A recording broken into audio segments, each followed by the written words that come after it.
Oh, well, ain't that nice? Don't know what happened there.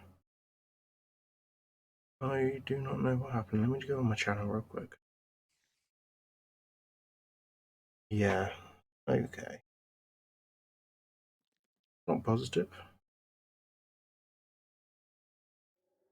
Anyway, if you give 2 seconds, let me just keep an eye on stream things real quick. I want to see how this is going.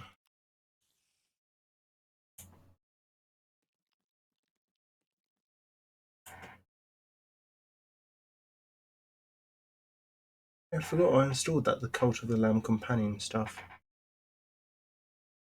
That's kind of cool, to be honest. I completely forgot I installed it because, to be honest, I'm planning to play it at some point on stream.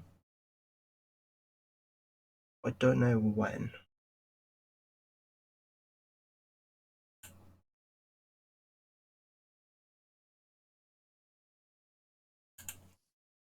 Hang on.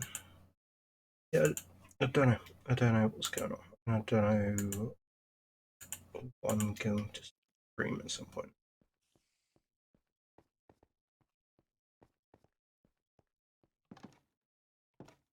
I don't know. The one thing I am tempted to do is Cult of the Lamb at some point, just for the primary reason it's got Twitch follow mode, which I think would be kind of cool. And I believe there's also either DLC out or DLC coming at some point. I can't remember, but I want an excuse to go back and continue the game. Because I'll be honest with you, I used to play it on Steam Deck. However, I ended up stopping playing it. I sold the Steam Deck now, to be honest. I actually sold it in order to get this PC.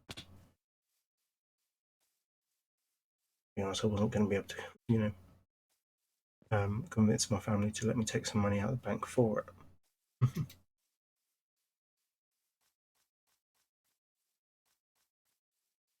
I don't know. Yeah, getting this PC is a good idea. I think it's definitely helping. Well, see, there's a dog here, and I want to get back and get it. There's no way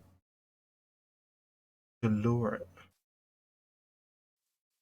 400, 1800. I'm going to go get some bones. See, I even turned and said I'm not going to need bones, so I'm not going to take them with me.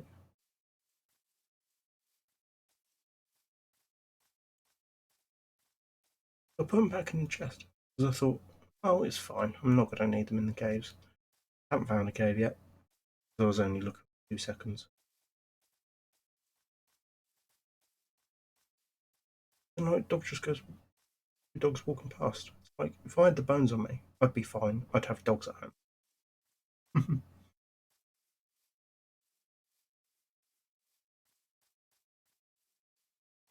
Considering the dog from the last stream a couple of days ago was never here.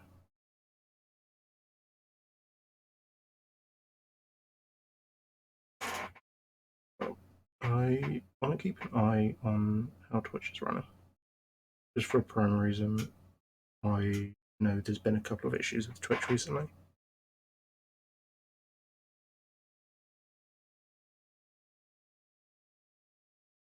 I'd rather not face any issues with the stream going down, because if it's going down, then I'll stream something else, or I'll just stream another day.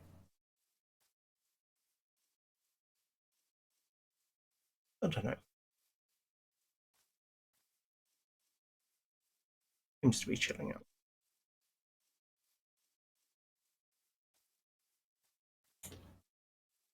The one thing I have noticed though is the stream elements refreshing. Every time the stream elements refreshes, it comes up in the corner saying stream elements, this person's streaming with this title, which is fine.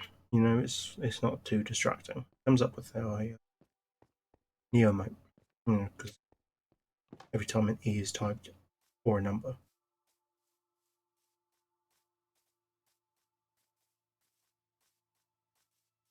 I don't know.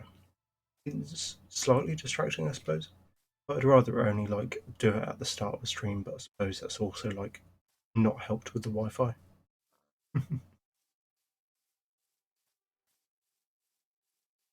Yeah, we're gonna go and see if we can get those wolves from nearby and meet so we can heal them up whenever they needed. I believe it was negative 400 and negative 1800, which isn't far away from the base.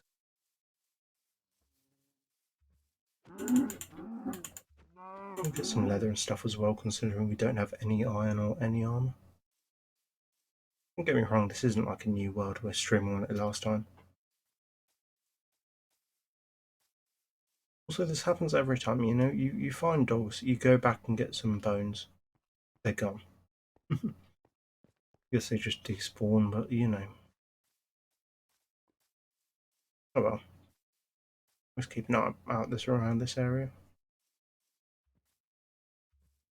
The bones on me anyway, because you never know when you're going to spot them. I think I'll do a bit of exploring and then a bit of mining as well.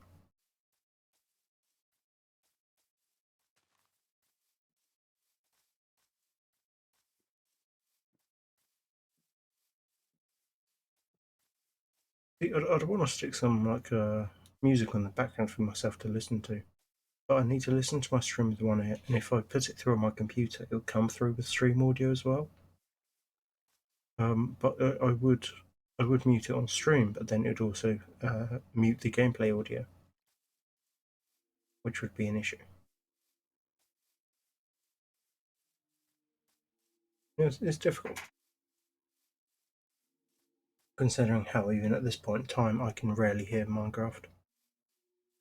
You know, I can hear like the occasional note, but quite rare considering that's when audio peaks.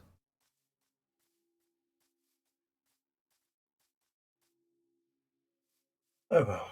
I was actually going to mention the reason why I didn't stream yesterday. I was going to take a break, but then I decided to do something quite different. Because I was actually having a look at streaming, but then I thought, you know, I've got the Switch emulator on my PC, and then I remember back when I first got my old Switch, I used to mod it before getting banned. So I thought, why don't I try and mod? You know, I did. So I've been looking at modding Ryujinx, I believe the software is called, which is pretty good, been going well. But I've mainly been modding Mario Kart, considering that's one of the Switch games which works best on my PC.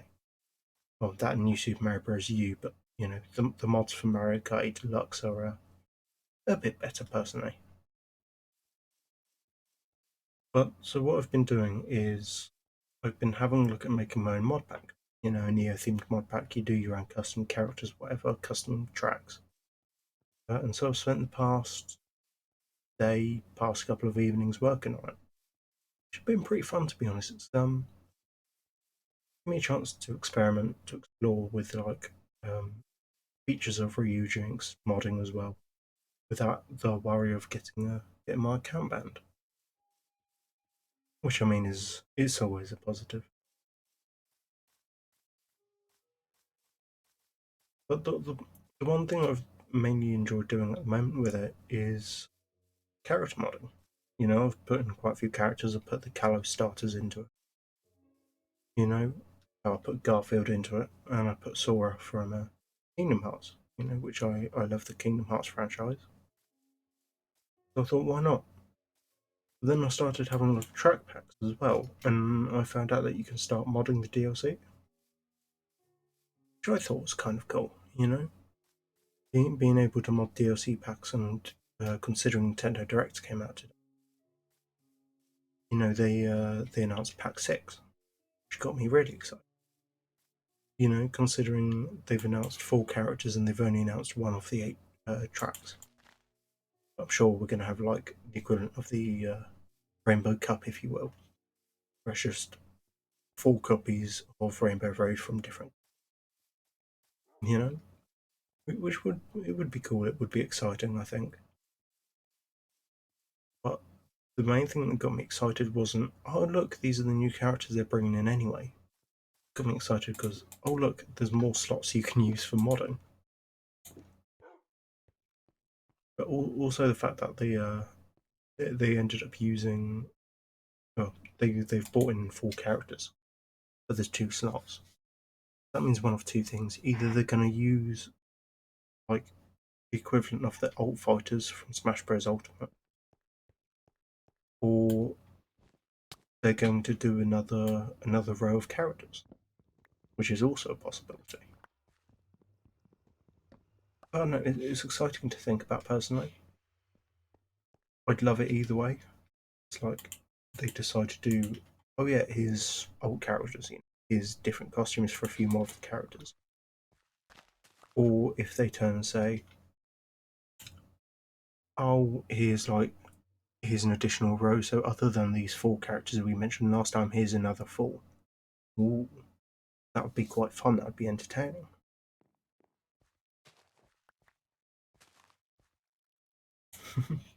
I don't know, I think it would be interesting. I think it would be entertaining as well. It's something I've thought quite a bit about, considering, Smash Bros has alt fighters, they've got alternate characters you can choose. And I think that could work with Mario Kart as well. Considering, like, the Mario Kart characters don't change too much if you select a different character. It changes, cosmetics. It changes character weight. So, like, they're still part of the same weight class, so it wouldn't change anything. It just changed the look of your character.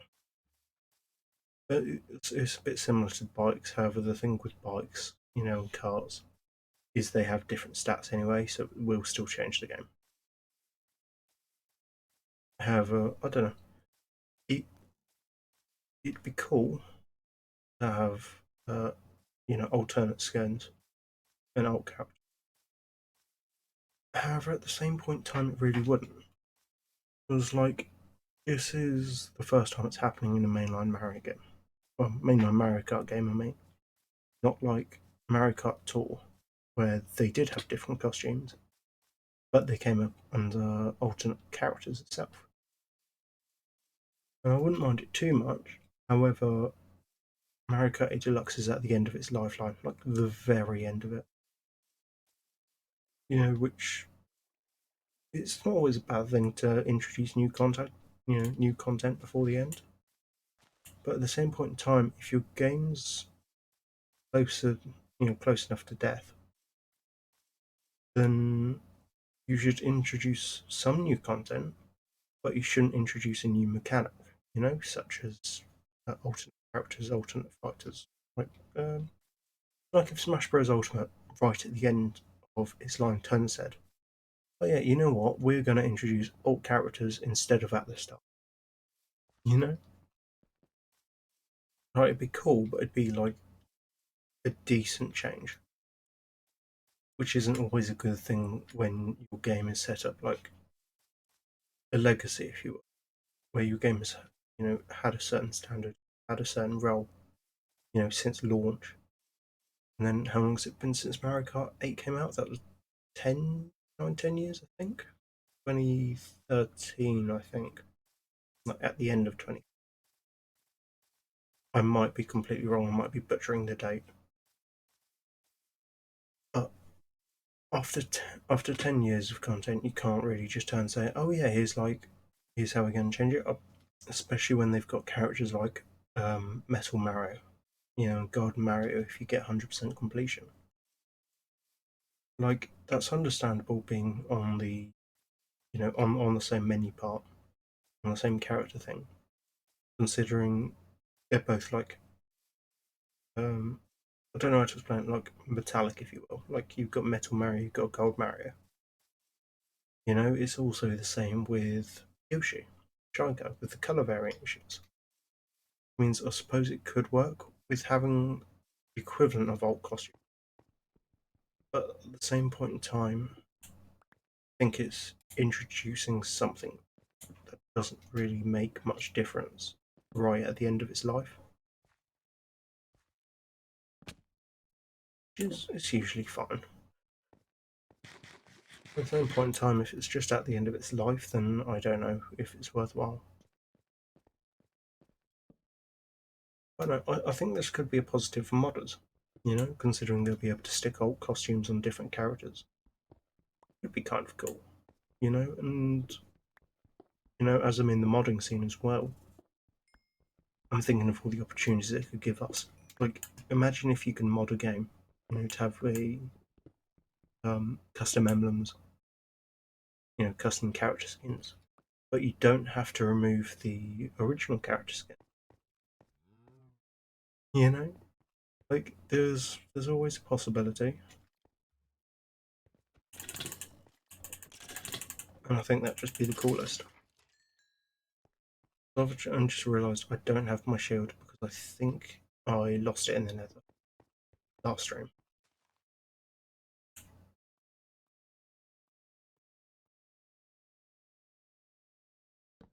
Because I don't know, it's quite interesting to think about in regards to like modding over just like is a normal game. But at the same point in time, you know, if your game's on its like last legs, and you've introduced DLC like, many years after the game came out just to keep it relevant, then maybe it's not the best idea. So, you know, get me wrong, I wouldn't mind if they did alt skins, alt costumes. Like, I wouldn't complain if they did do that. But at the same point in time, I like the idea of, oh, maybe they're going to add another role and like another Jabata and give us, oh yeah, and here's a thank you. Here's 4 new characters, like including Rob the Robot and all that. You Cooper Paratrooper, characters which were in different games in older Mario Kart. Never made it forward as part of this one. I don't know. I think that would be a good idea. Like that would be the best case scenario. They did do like the equivalent of alt fighters, if you will. I think that also wouldn't be. I do have a feeling what they could do though is introduce new cart options. Because don't get me wrong, I love the choice of carts, and I do agree. Maybe it's too late to stick new cart options. But at the same point in time, if you're sticking new characters in with the DLC pack, why not surprise us all and also stick new glider options in? Because that'd be cool. Like, imagine if you could get um, Bowser's aircraft and Donkey Kong's barrel blaster, I think it was called, from Skylanders Supercharged. From Skylanders Superchargers and Superchargers Racing from Wii and Wii U. That'd be cool. It'd be cool. It'd be different, and it'd be a reference that not many people would expect. So those games happened. They were like heavily promoted by Nintendo. The prime reason that the 2 Skylanders figures for Bowser and Donkey Kong, they had both Skylanders chips, but also worked as NFC chips at the same time for like Skylanders. I said Skylanders twice. I meant like Skylanders and Amiibo. You know, I thought that was really cool, and they kind of just faded into obscurity. Really, the fact that you never see anyone talk about Bowser or Donkey Kong appearing in Skylanders game, considering they were just Nintendo exclusive. You couldn't play them on like the PlayStation or Xbox versions of the games, which is quite valid to be honest. Like you don't see anyone complaining about it because like nobody cares enough to complain about it. But at the same point in time, if they bought the vehicles back but put them in Mario Kart, that'd be really cool. Hell, even if someone mods it, that would just be fun. a nice callback as well, I think, considering you don't see like anybody talking about it. But that's personally what I'd do. Is if they're adding more characters, you might as well add new vehicles. Because it seems strange that we got like a few new characters towards the end and a few new tracks. We never got a few new vehicles. And don't get me wrong, I can understand why they don't. The prime reason, as I mentioned earlier, vehicles have a bit more of a higher impact on the game than the characters. You know, considering the characters kind of like fall into, I think it's three categories, something like that, of lightweight, middle class, and heavy. But then vehicles have like different stats, so I can understand why they don't, because it would give people an unfair advantage.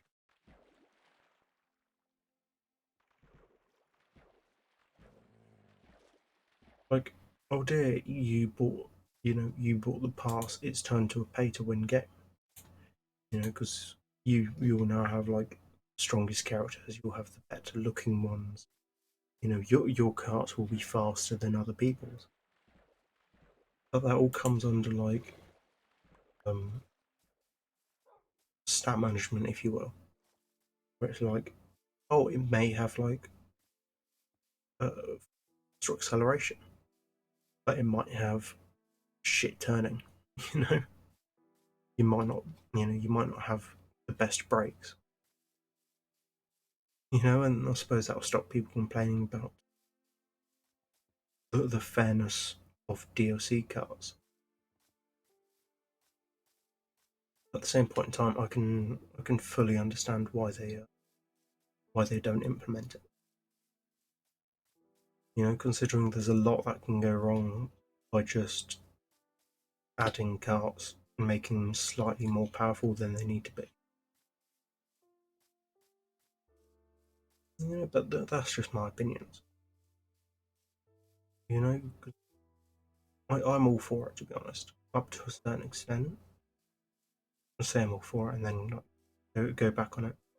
But what I mean when I say that is I'm all for DLC characters, DLC cards,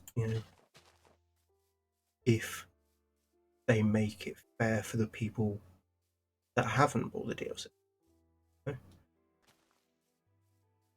Like, if I play Mario Kart Online, for example, there will be a load of people that play it online that haven't got the DLC pack or the booster pack or whatever they called it. Which means they won't have the experience with the tracks, with the characters, or if they introduced it with the cards either. Which is understandable because it's like not everyone will have the DLC. But at the same point in time, with Mario Kart, at least with the tracks, if you go and play online, um, and someone did pick a DLC track, what would then happen is it would just play the track anyway. People can also compete. Which is fair enough because like you're not going to kick out the person who doesn't have the DLC just because they don't have the money or don't want to pay for it. Which is understandable, to be honest, because it's a 60 quid game anyway. It's £60 even after this many years after launch.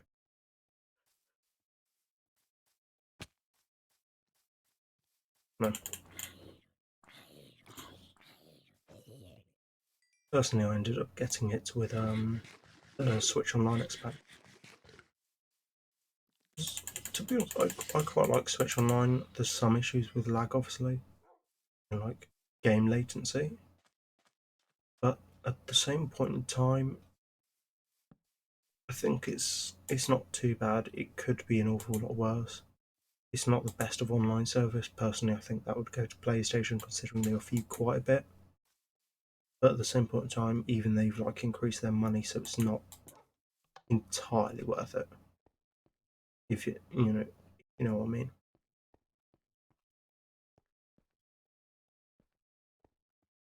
But no, at least Nintendo's giving you like more updated free stuff, like their emulators under a basic package. for the most part.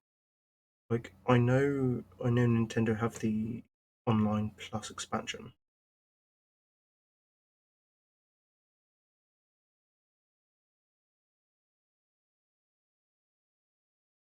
But I mean, the thing is with the Online Plus expansion is there's only like a certain amount you get with just paying for online, and there's a certain amount you get for the expansion as well.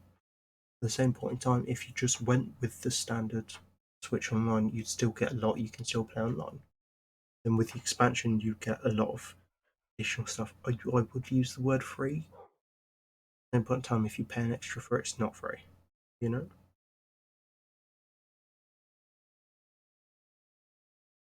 I don't know.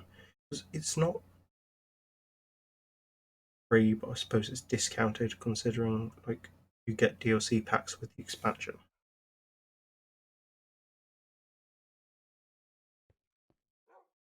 Don't worry, I am going back to the mines. It's just I'm throwing some of this stuff off, and of course dropping the dogs back up.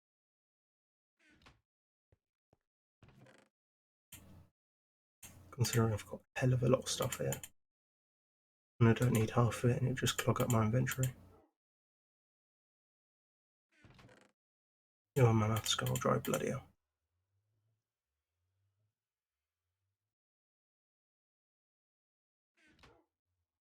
I'm gonna see if there's any food ready to harvest. There is. Just for the primary reason I'm terrified of being out with half a heart. And like, you're at half a heart, but you can't heal because you've got no food on you.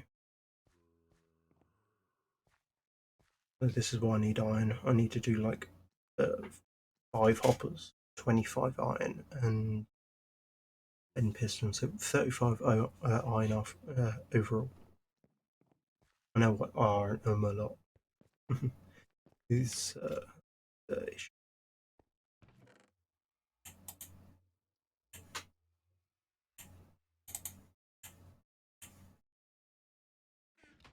Yeah, might as well just make a couple of pistons at least.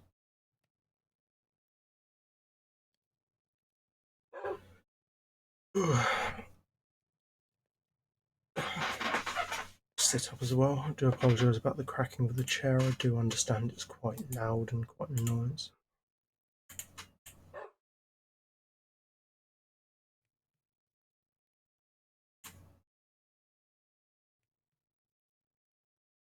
Good.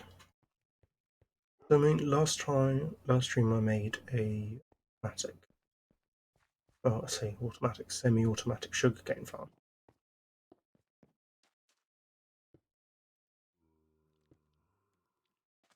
So when like server activates, it activates a line of redstone. It activates all the, which would then push off the sugarcane. Hopefully falls down into the middle, which would have hoppers. You know,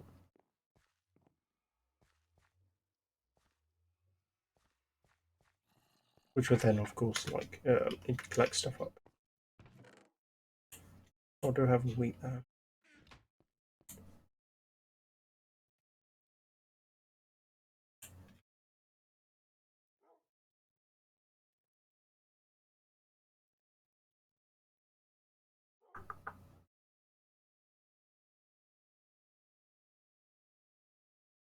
Just responding to a message real quick.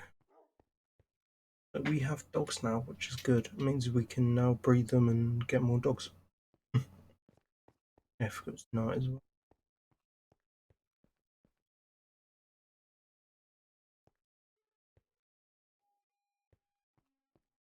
Checking my inventory for like armor, see if I need any more gear. I think the first thing I want to make in regards to, well, in regards after getting iron, is the actual farmland.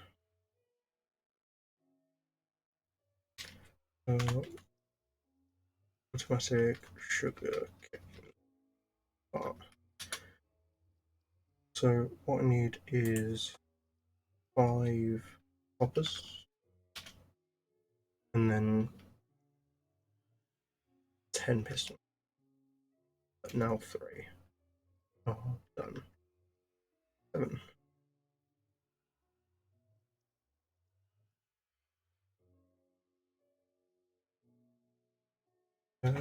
Okay, however, that involves for the 7 pistons, it'd be what, 7 iron and redstone.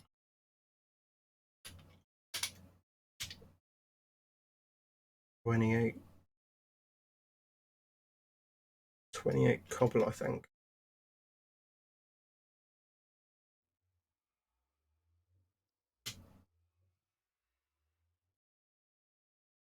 That's 2 words.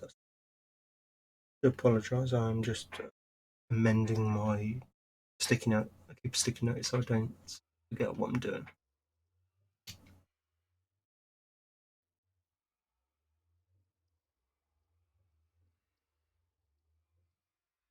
Yeah, it would be 28 cobblestone, and then it'd be minus 7, 21 wood. Just for the pistons. Hoppers, I don't think. I say it's not too bad, it's bad. Because it'd be 5 iron by 5 hoppers, so 25 iron, iron. And then it'd be not too bad considering I've got the chests. The redstone I need. More than enough cobble. And I've got the wood in the chests.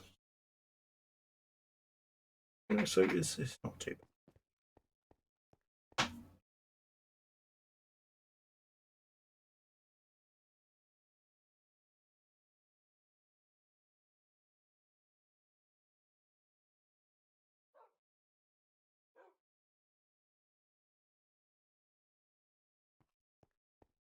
It's quite peaceful to be honest.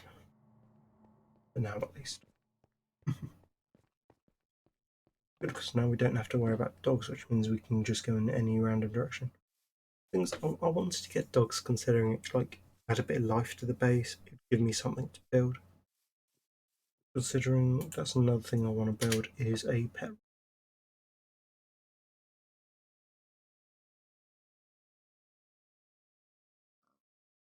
Having a room filled with pets would be quite a nice idea, I think. It'd be quite cute.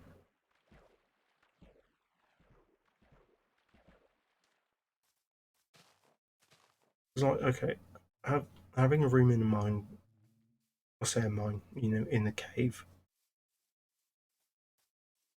is a good idea because it'd be an expansion nonetheless. But having it made for like, oh yeah, so I can stick the dogs in and have a showcase of animals, like whether it's dogs and cats or whatever, that'd be cool. I also want to do like a indoor farm, if you will. So we can introduce sheep, pig, cattle, whatever inside. However, at the same point in time, I'd like to do that outside instead, just so like it'd be an idea to take screenshots for the world. I reckon that'd be kind of cool looking. Have it like nearby at the front bar of the cherry trees. Reminds me, I want to plant some more today.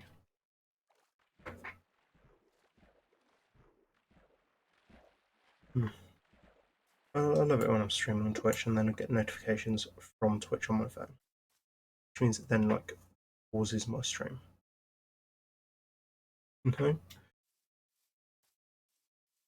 Like it comes down to saying, oh yeah, this person's streaming, and it's like, okay, but I don't want to watch this person yet. The primary reason I am also live,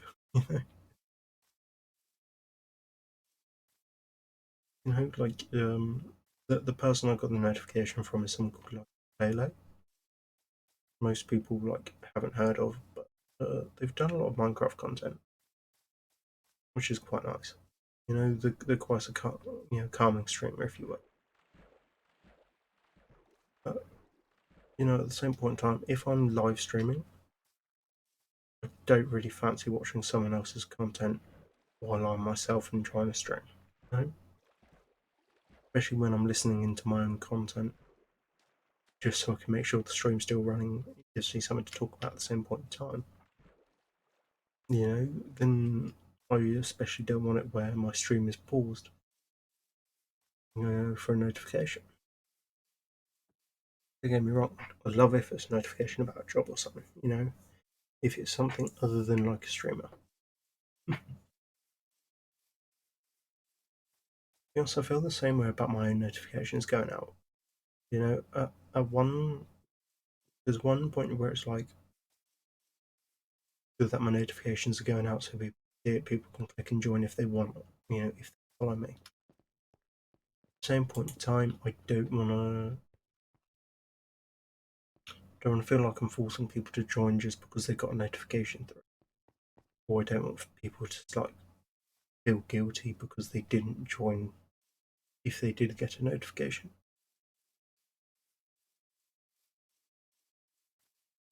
Like, people join, I love it because I can talk to people. People can see my content. People can share it if they wanted to.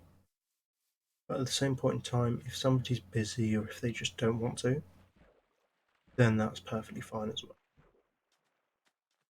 And like, it's chill.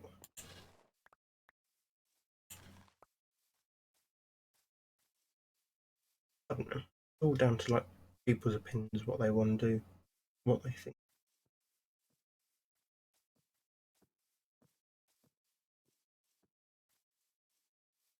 Mm. Here's myself realizing my voice sounds raspy because, like, right. And when you've been talking a while as well. Technically, although the first 10 minutes of the stream was deleted, we have been going 45 minutes, you know, which I know isn't long, but still 45 minutes and you've done like solo but talk.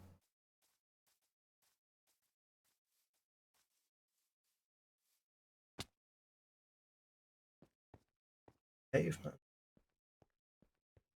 I hate mining, but I need iron. Even at the very least, if I can get like the farm done by today, kind of cool. The deep one over to the left.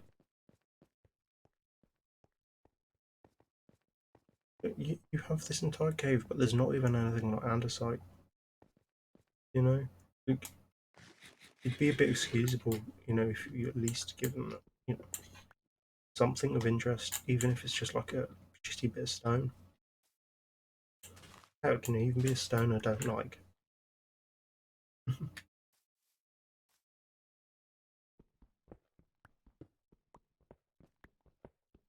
Else, I kind of like this stone. I think this one's, yeah, it's andesite.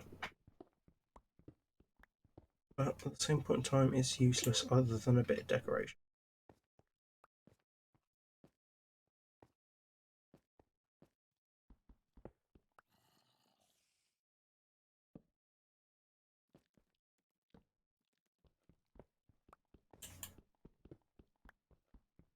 Fine. That's it. I mean, overall, we need 32 iron. And that's just for the farm section alone, not including anything else.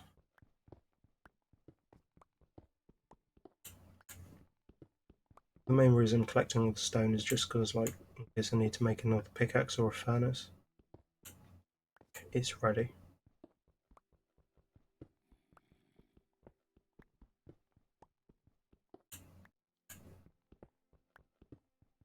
I know I've got a lot on me already. Not a lot on me. A few pickaxes is what I mean. It's always useful to, have a few just in case. You know?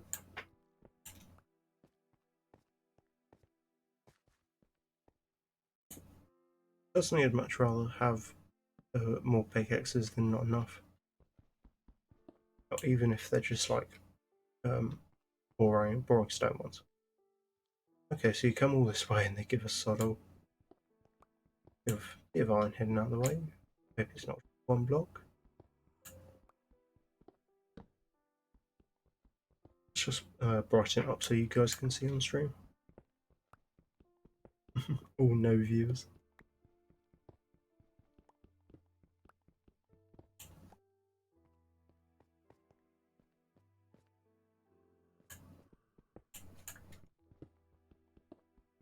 it'd be nice to get some views one day. Like, I don't mind if not, because I enjoy having the equivalent of not community, but like the equivalent of being able to torture. So I'm not that doing nothing, which is tragic. Yes, if I wasn't doing this, I'd just be playing the Pokemon DLC. However, at the same point in time, I must say that Pokemon DLC is boring at best. Nothing's happened in it so far. I'm like a few hours into it. Don't get me wrong, I'm a believer of the theory that Nintendo are the main reason they're porting a lot of Pokemon games and doing DLC for like two of their games now. Isn't, of course, for like fan stuff, and how it isn't even for business at this. So they can turn and say, "Oh yeah, you can catch every Pokemon on Nintendo Switch." Like every box legendary, everything like that. Like the main reason why they did the Max Raid layers, I think they were called in the Sword and Shield DLC, is so they can turn and say, "Oh yeah, those legendaries from GBA and DS eras? Well, congratulations, you can now catch them in the Max Raids." You know, like they don't want. Well, they do want players playing Pokemon Go to like catch legendaries, but I don't think they want that to be the main way they catch legendaries.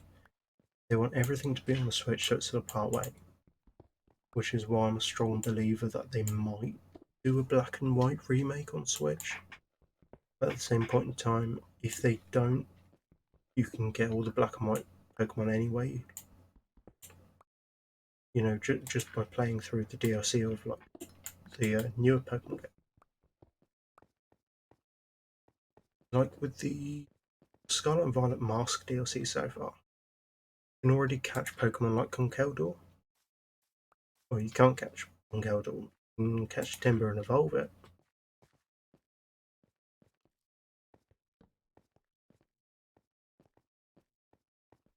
And then like trade evolution.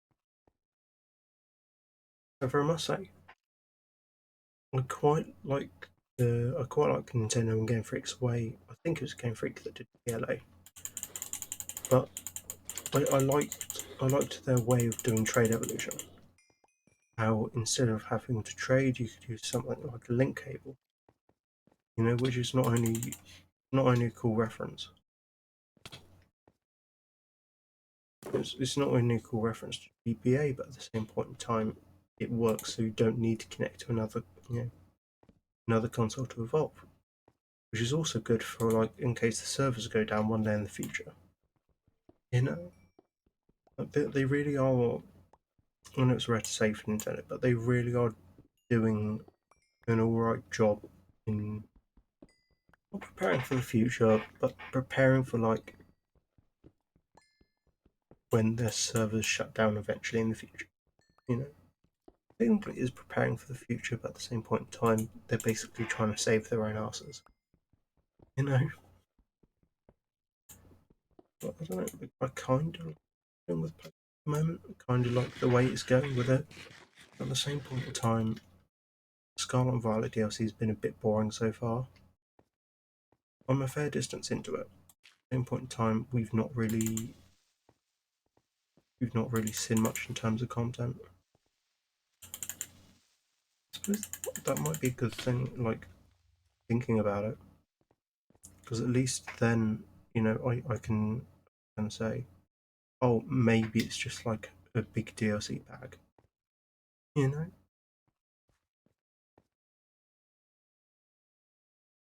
Might be a good idea to be honest.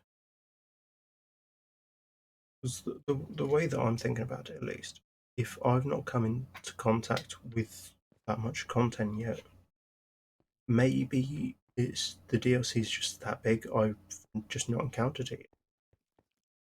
You know, considering I've played a few hours of the DLC. And I've done like very little of the story of it. But to be honest with the new, I think that's a Kami Pokedex they called it, or is the region that we're in at the moment in regards to the DLC. But when I booted the game up, like, and got told about, oh yeah, the DLC, here's the new Pokedex, and I checked it, I'd already completed like 137 of the Pokedex from playing the base game, which is disappointing, I think. The fact that if you're playing the base game, I understand like a bit of crossover here and there, like about 30, 40 Pokemon, but 130 of them, you know.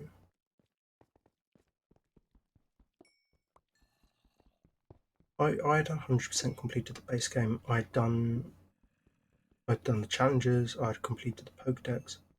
Oh, I even caught the live decks, I'd caught all 400 Pokemon, I think it was, that were in the decks for it.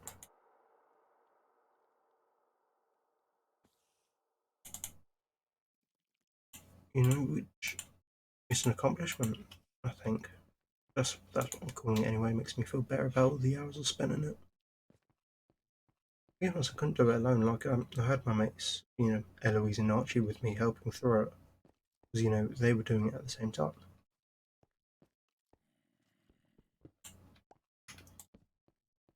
It was pretty good being able to, like, turn and say, oh yeah, I had my friends there to help me. Considering, like, although I had to go through Pokemon Violet anyway, because, like, I bought both of them, but went through Scarlet first, because I just thought, like, Koraidon, the box legendary, looked so much better than the other one.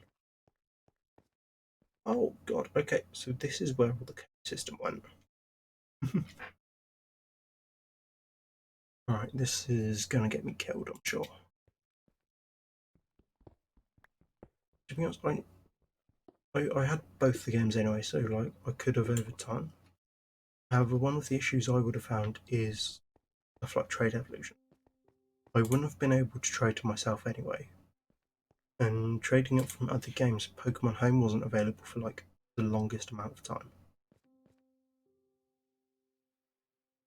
They see me from that far. What is the range? The range of sight.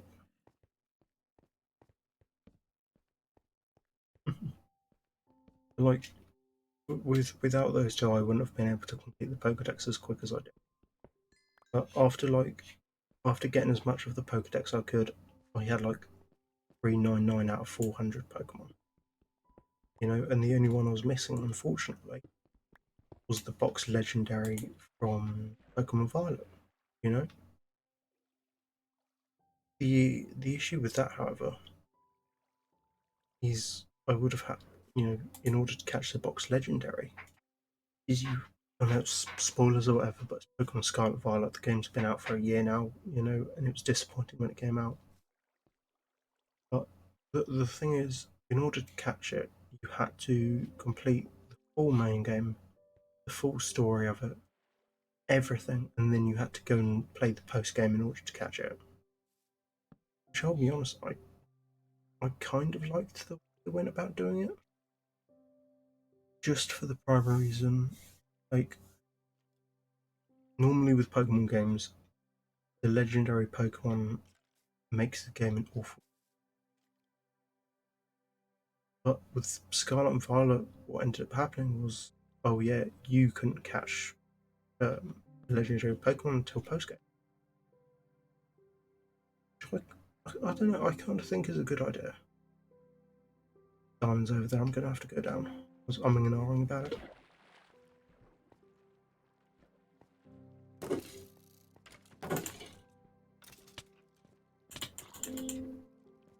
Also, I ended up doing a full speed run of Pokemon Violet, like the day after beating the game. Just so I can go and catch the last Pokemon I needed. And so I beat it in like, I think it was 8 or 9 hours. Which, don't get me wrong, it's like not speedrun times or anything. That's pretty damn good for casual.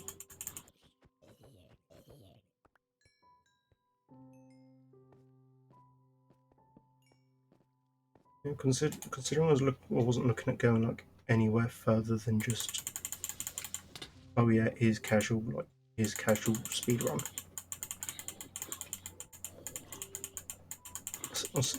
Like I had a couple of losses, and I wasn't looking at getting anywhere past like as far as I needed to catch the legendary.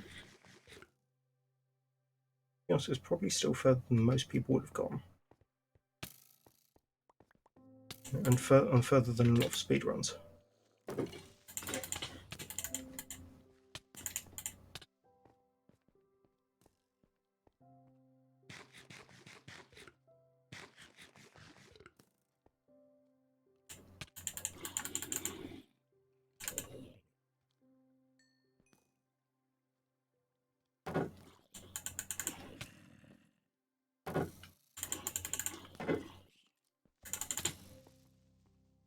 Use the creeper.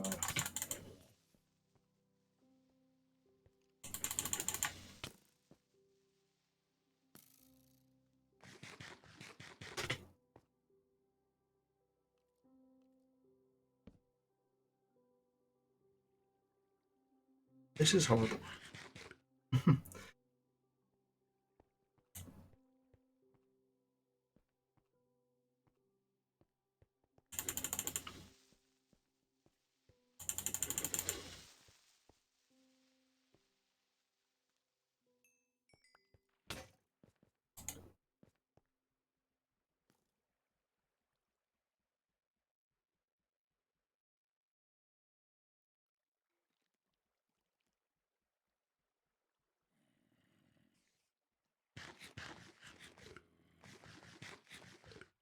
Okay.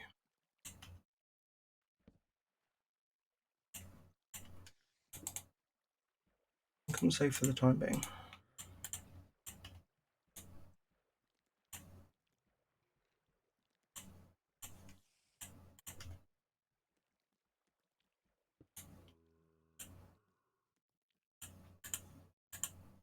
Alright. What I'm gonna do, I'm gonna make the area slightly safer, I think. I'm gonna rise up behind me, lighten it up, so I don't accidentally die. Look, they're spawning quite quickly. I'm going to check my difficulty because, to be honest, I want it on. Yeah, it's on easy mode, which is an issue.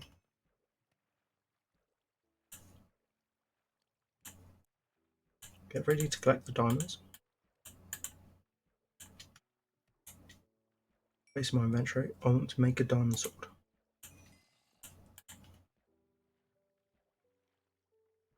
Make diamond leggings as well.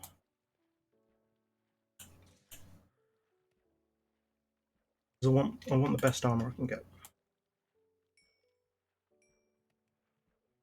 Best armor. And I know it's taking away from like the rest of the iron stack. Not even a stack, but you know what I mean. If I get close to death, I will just stick it on peaceful just for the primary reason I want those diamonds and I don't care what people.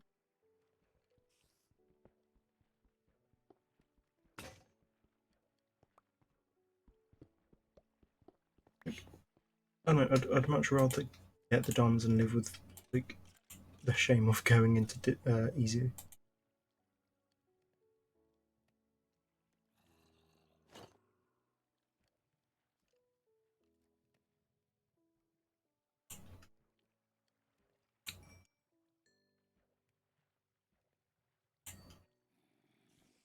Personally, I'd much rather like use the full set of iron that I have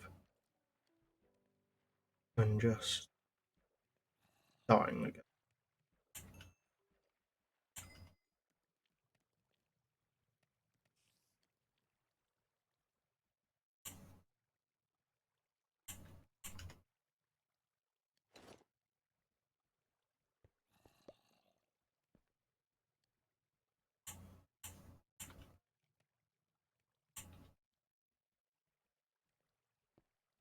Okay, what I'm going to do is, oh, sorry, I might as well make a chest.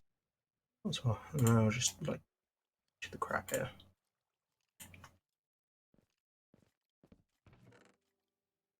Don't need flint, don't need gravel. Spider design, arrow can stay here. Keep the bow on us anyway, I guess. Don't need the shovel, we can get rid of those.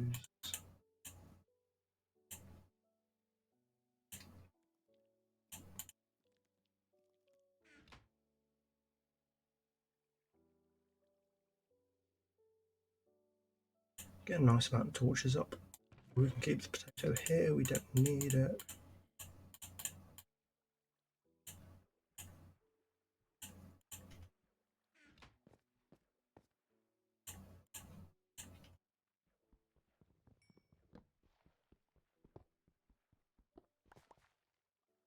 Our armour is looking a little bit.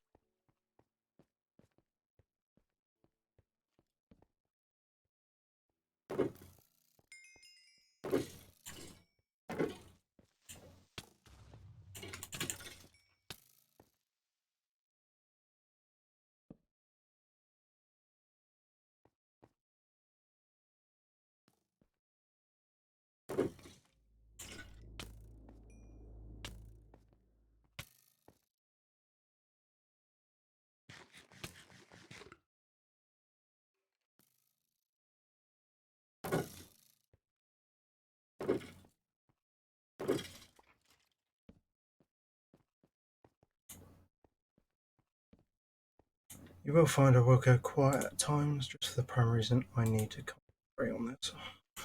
Just because I'm terrified.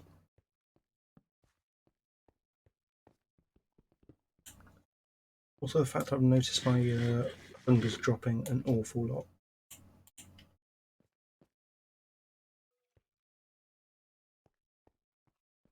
I don't know what's the best way to go about it. I think going to the left might be a death sentence. Going to the right might be a bit easier.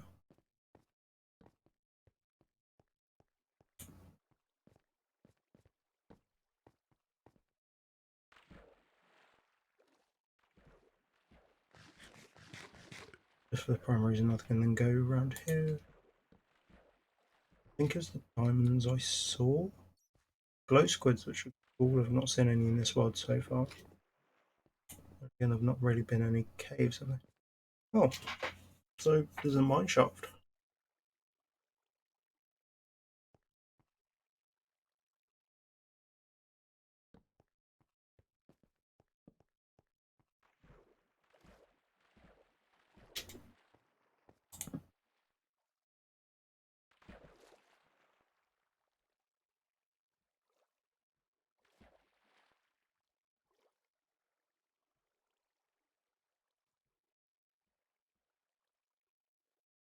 I don't know what the best way to go about this without dying is.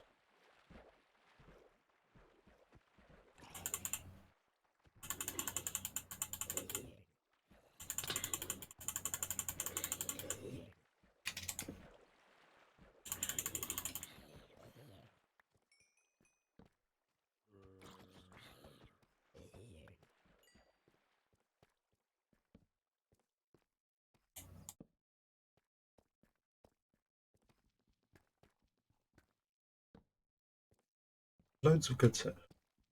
The only issue is I'm terrified about turning my back away from everything.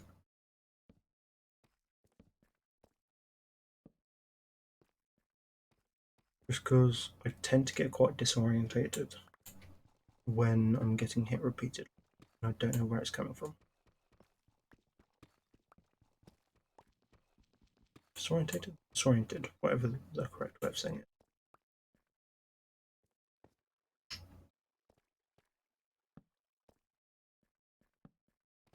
I know the diamonds are there and I'm walking past them. I want to brighten up the cave real quick, like the iron as well. I should have bought my other pick. I've only just remembered about it. The one which has Fortune 3.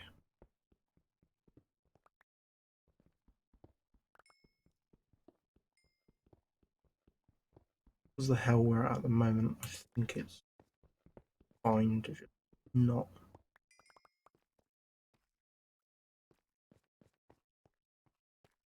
I know I'm not going to do it right. Who cares?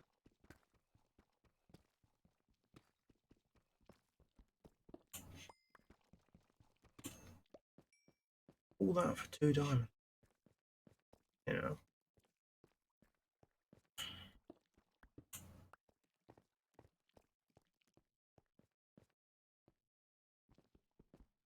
Get a bit of gold here as well.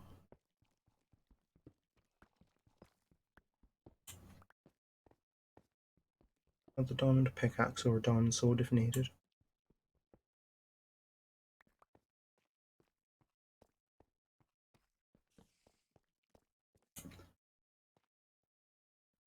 Spider down there. I don't want to go any deeper than this at the moment.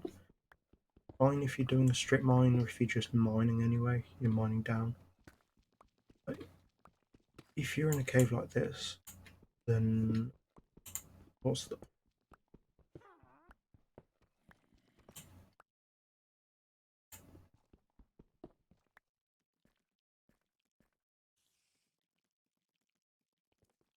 I'm back at 28 mine now, which is a good thing.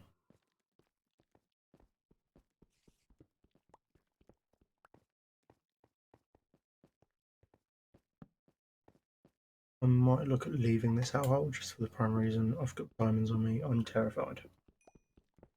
You know?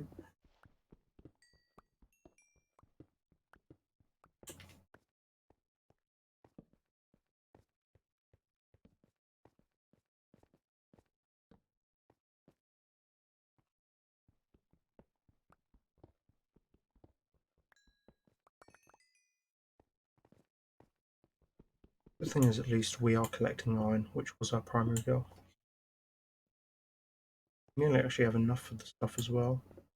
If I want to get, obviously, like, a bit of what we need. Why was the creeper so quick? This feels like we're playing a mod pack.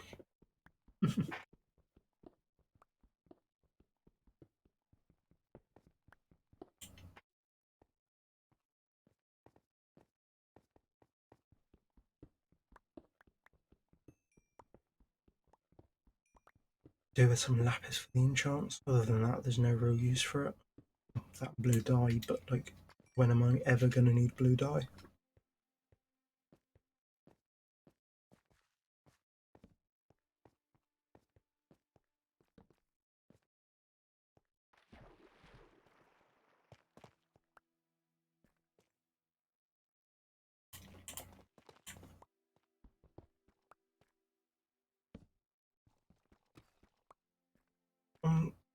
I'm half tempted to go into that mine shaft. But at the same point in time, if I do, I know what's going to happen.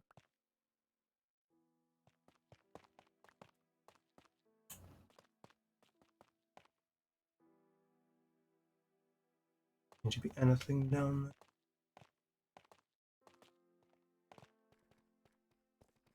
The issue is, I know the way back up. The thing is, I know what I'm going to have to do in order to get way back up.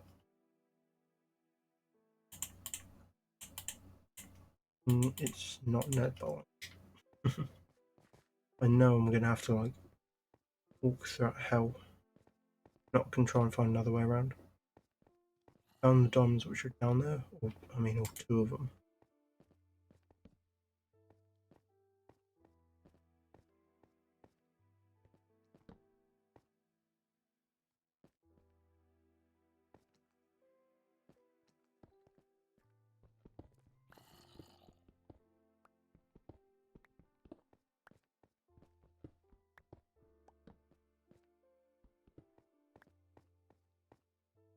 Oh, I thought there would have been a way up.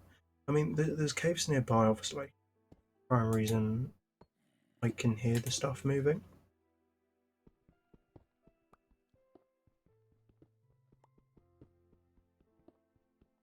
I can hear the zombies nearby. But at the same point in time, how the hell do I get to it? The hell, just going up this one section gives me up to like 39 blocks, which... Oh, well, there's the zombie. He was just there.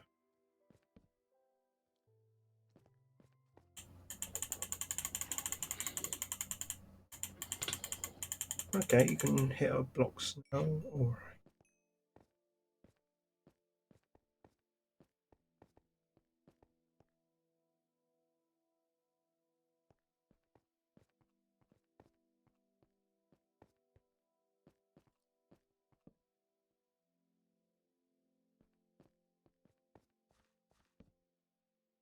Always looking around before I actually like mine anything, just in case.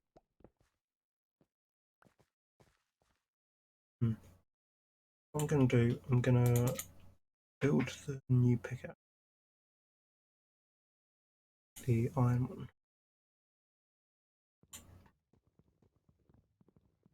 just in case I need. Keep using the old one until then.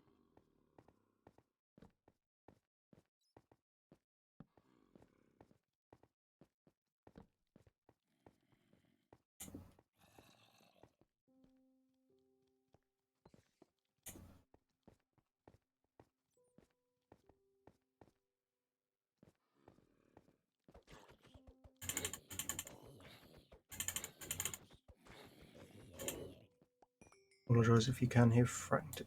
I'm terrified to be a zombie spawn.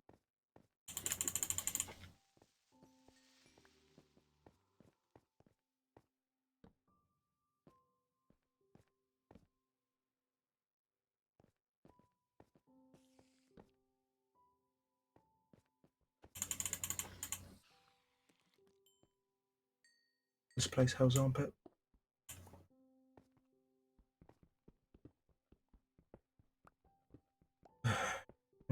Take a breather real quick. Just nab the iron. I don't know what it is. They're quicker.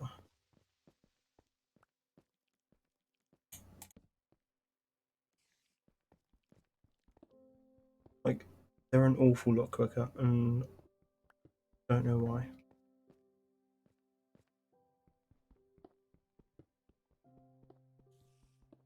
Maybe there's just like an update. I don't know. I doubt it. I've not updated anything.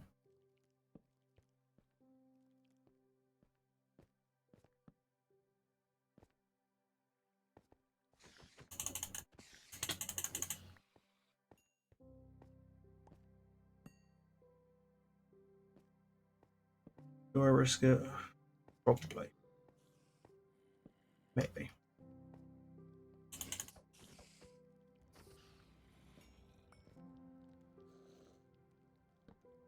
Careful though.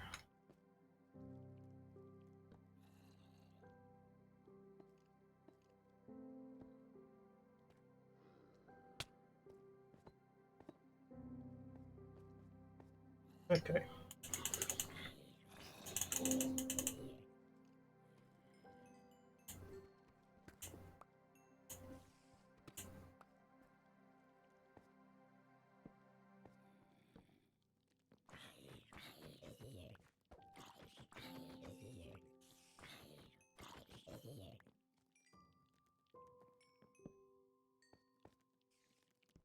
I know that shouldn't be here. But I know. Because I'm well aware I hear spiders in a place.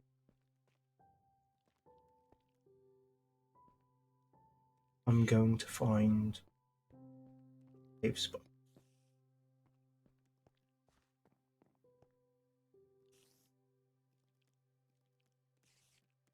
Wouldn't mind, but it wasn't evil.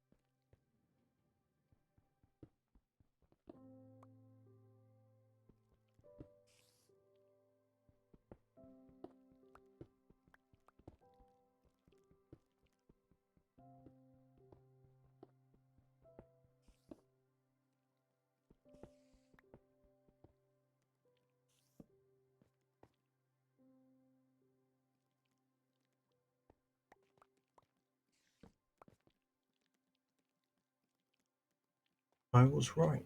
See? There. If if you see hear spiders while in a mine shaft, you're going to find cave spiders and you're going to die. the primary reason they are poisonous and they hurt.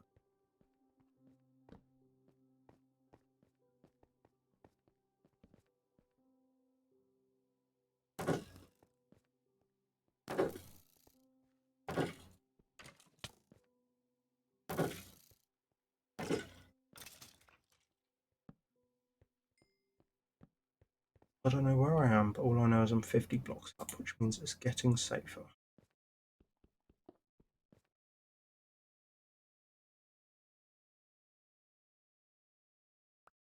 Potato root. I'd say we can eat it.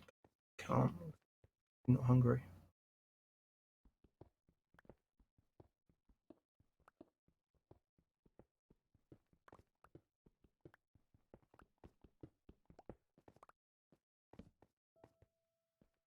And down instead of up, but always worth a look, I think. Even if I don't have any coal on me. Alright, okay. I'm gonna grab some coal just in case I need it. I doubt it, but I'd rather be careful twice as well.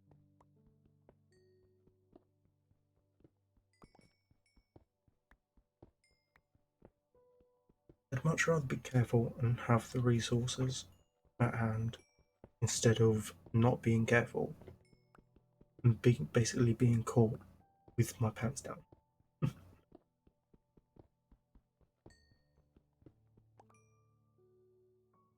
I thought something broke earlier. I heard something break. It wasn't a tool.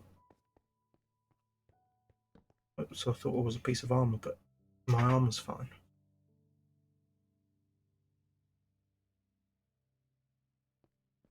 I've got more than enough iron at the moment though, which is good.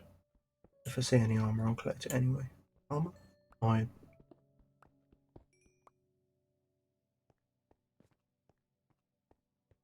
I meant a iron. Quite often do that, to be honest, where I get my words mixed up.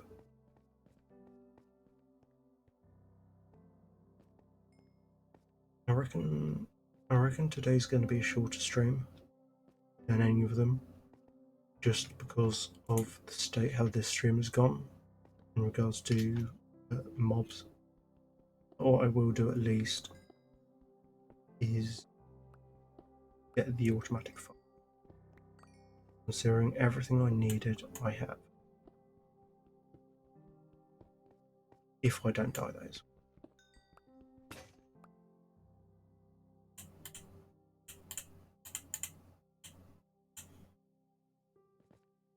If I die, that'd be a different story.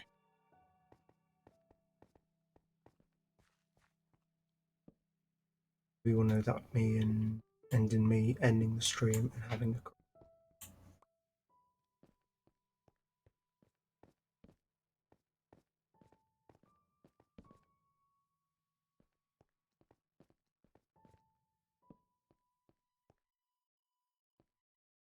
Okay, so we're back up here now at least.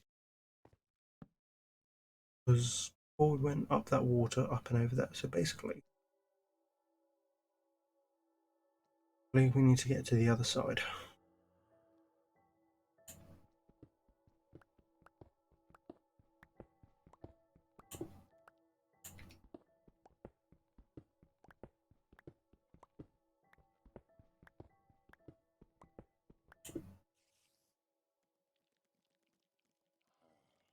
It's going to involve a long task of me mining. Because I am not going there.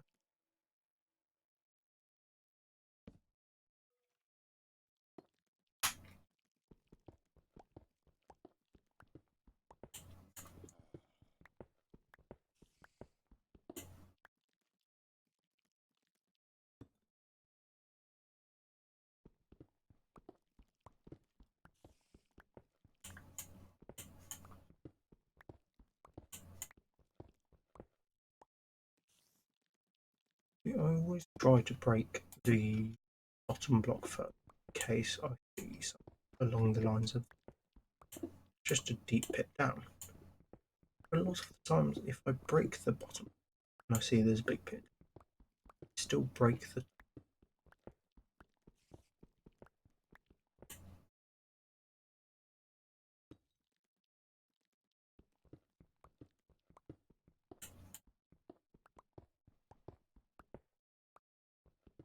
I think that's just because I'm broken.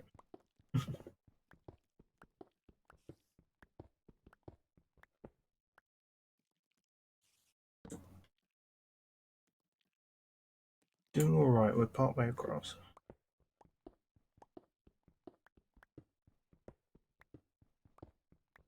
So I mentioned earlier on today's stream Nintendo Direct. That happened earlier about 3 p.m. in the UK. I think it was 7 a.m. for the US. I want to talk about it real quick, just because of the releases. Because we finally, I can't remember how long it's been since we were told about in 3 DLC. You know, because, well, with Splatoon 3 DLC, we got the first part of it when the pass was released. But it was a tiny part of the DLC. You know, it was part 1. Which, for those that didn't know what part 1 is, what it includes is a new hub world, where you get to go to like Inkopolis, which of course is the first hub world from the very first game. Cool. Cool. It's refreshing. You know, you get a new place to go to. We've not seen it on Switch because it was on the Wii U. You know, cool, right? But that's all we got for part 1. You know, that's all you got. But now we're coming to part 2, which is, I think they mentioned spring 2020, 2024, I mean.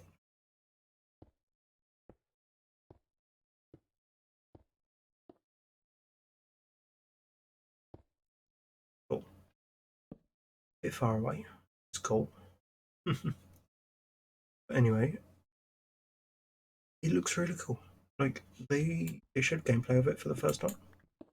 You know, because back in the trailer it was like a 3-second clip. We didn't see much.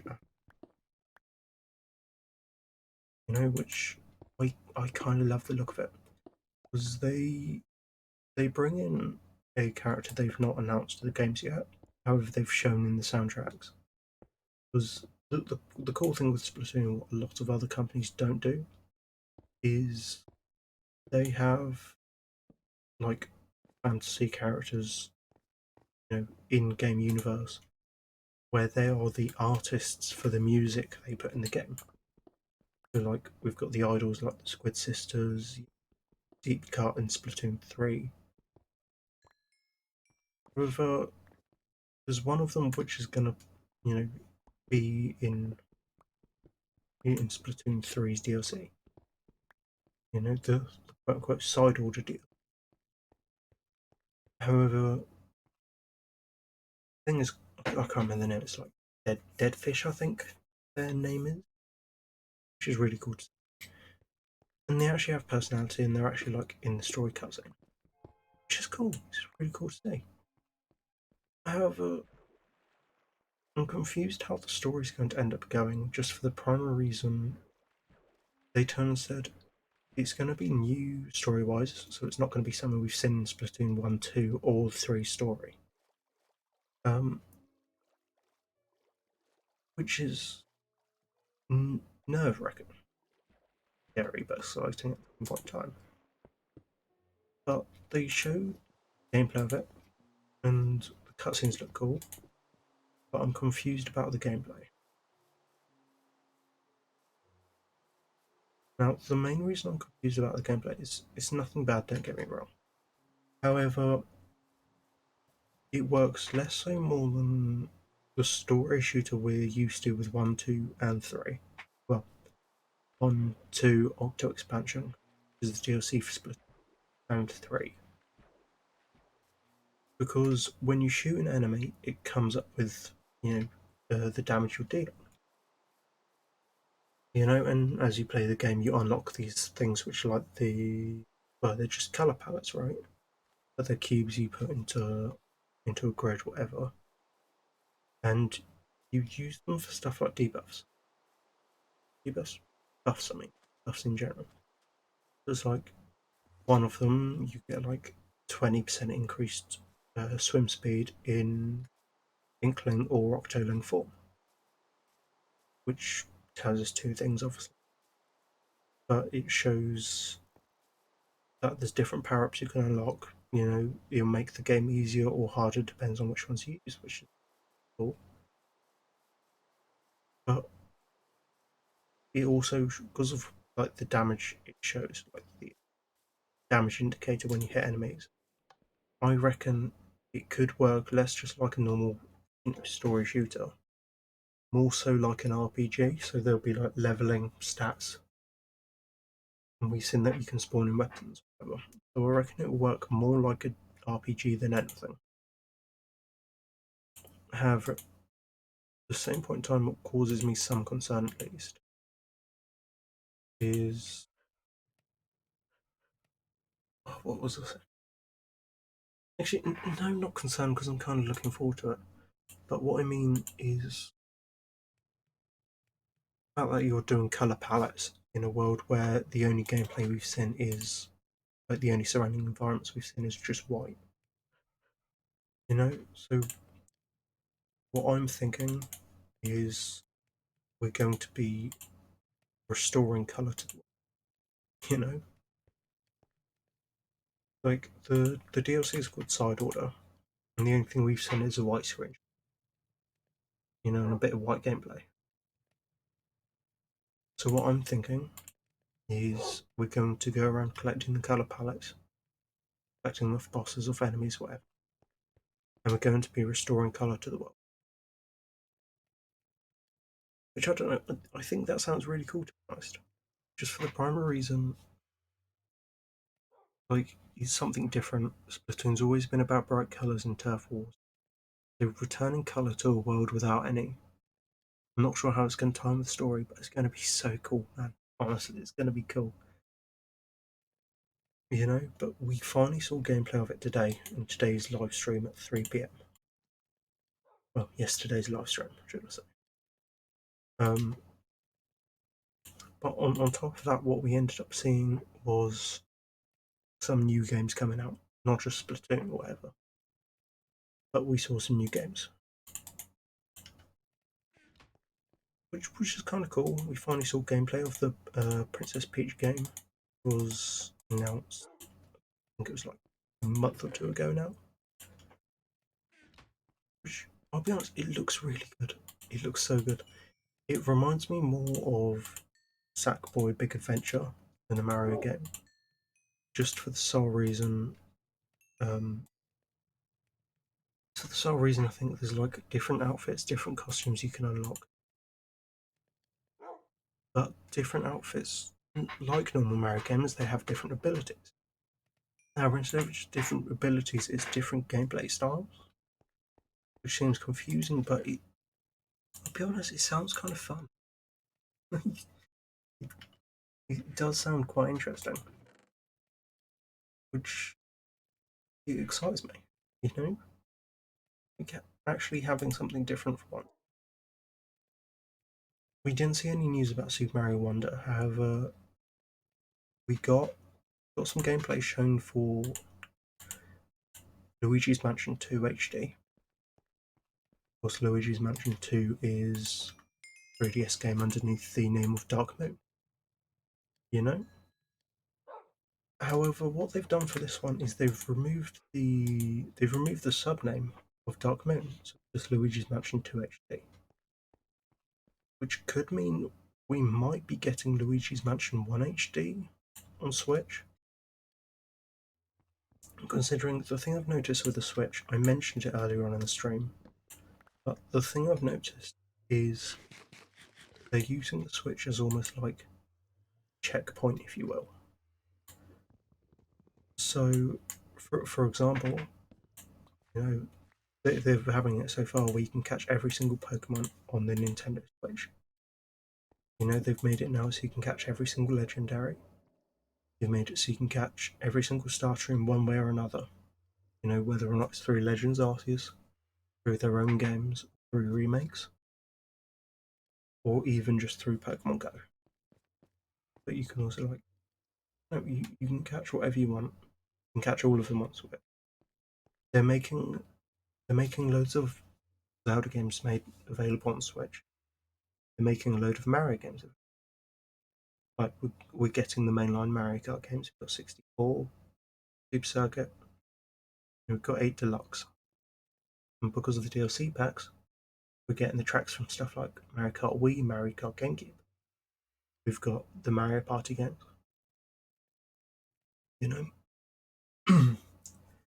and the only mainline Zelda games we are missing from the Switch are the GameCube lines. So Twilight Princess, Wind Waker, and Four Swords. I don't think Four Swords or Four Swords Adventure is coming to Switch for the primary reason. It might be a bit difficult for them to set up the online properly for it, considering it went on and worked off like its own console, whatever. But I can see Twilight Princess and Wind Waker coming to Switch, judging by the fact that it came to Wii U and it worked perfectly. It worked in HD. They'd just lop off the gamepad for you and just stick it on a button. But those games had it on a button anyway, so you can play it with Pro Controller. Makes sense, right?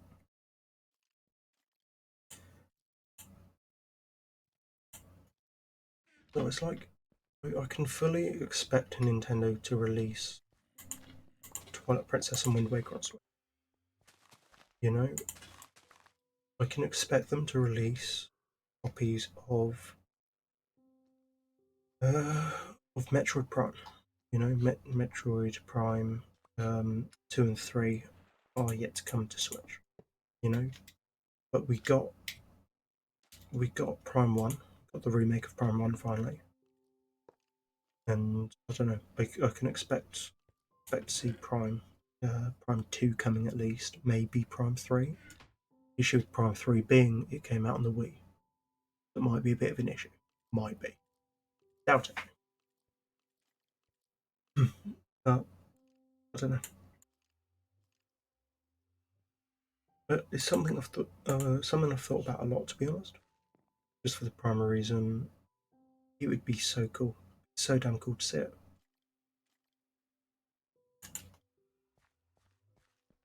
But no, it's something I'm looking forward to with Switch, because I know the Switch isn't dead. It's not going to be dead for a while.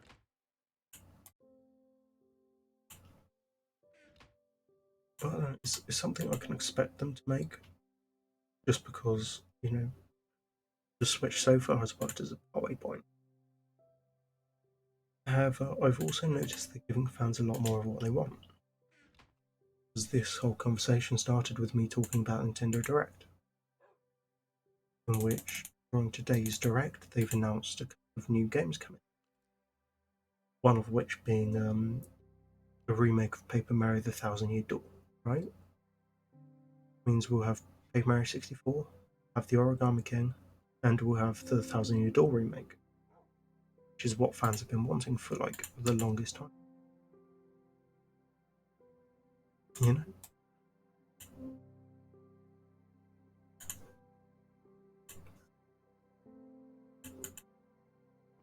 I don't know.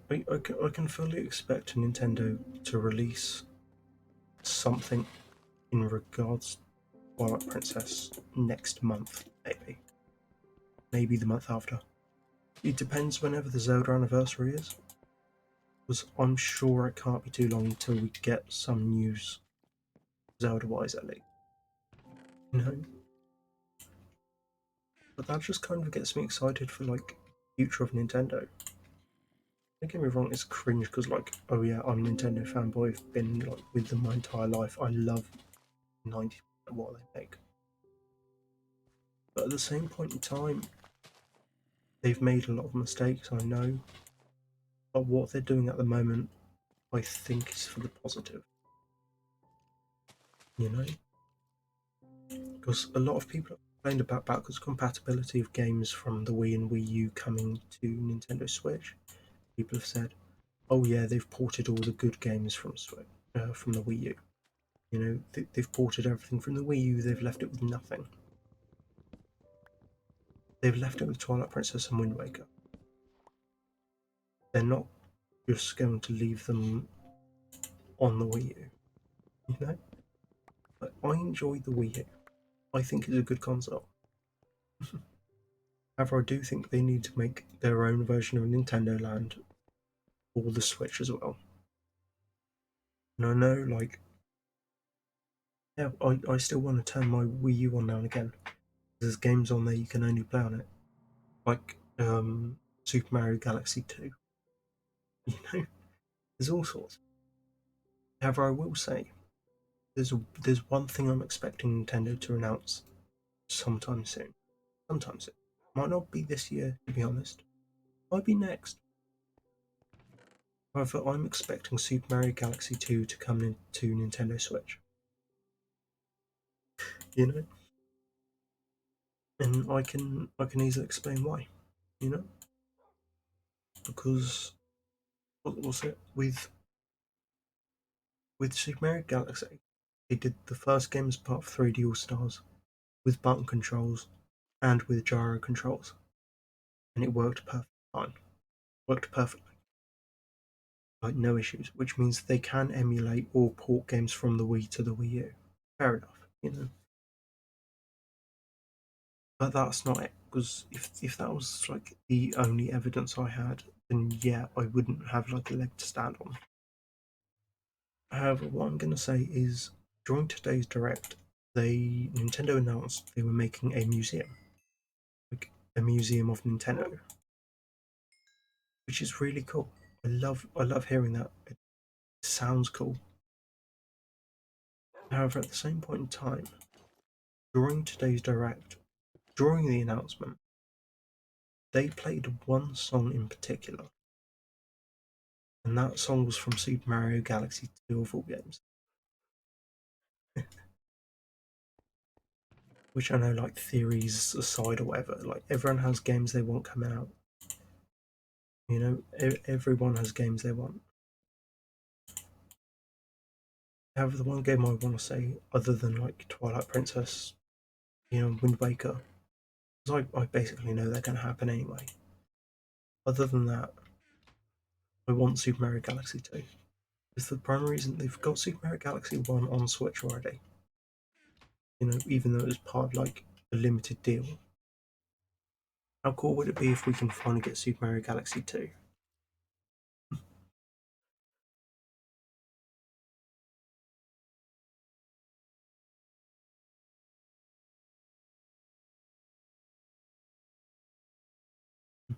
I don't know. I think it worked really well considering, personally speaking, I think I prefer Super Mario Galaxy 2 over Super Mario Galaxy 1. It's the primary reason there's more content, so there's more galaxies. The Green Star post game, personally, I find really fun. But also the fact that although it's like the game has a retelling, I think it might be more fun. Just the primary fact is they don't spend like a solid hour discussing story at the front. It's kind of like here's 10-15 minutes so you can get used to controls in 2D and 3D.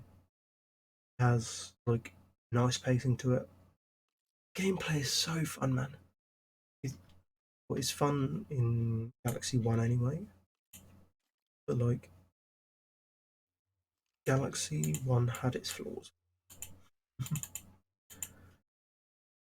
I don't know, I think Galaxy 2 is the sweetest. I played Galaxy 2 for the first time on my birthday when it came out. It was my mum ended up getting me like I think it was like the pre-ordered copy of the fan. Might have just been like the standard edition. But it's the one that came with the metal in the cardboard sleeve and the tutorial DVD. You know, the one which went over like the controls of, oh yeah, here's how you play as Mario in 3D. Here's what you can do in regards to jumping, spinning, like spin and ground pound. And I remember I really wanted to play it before going to primary school that morning. However, I didn't have enough time, you know. because my mum had a role of no video games or going to school in the morning. You'd be distracted. You'd be late over time because you'd be too distracted playing the game instead of getting your shoes on. Which, thinking about it now, is more than valid. But at the same point in time, I just wanted to play Super Mario Galaxy, man. But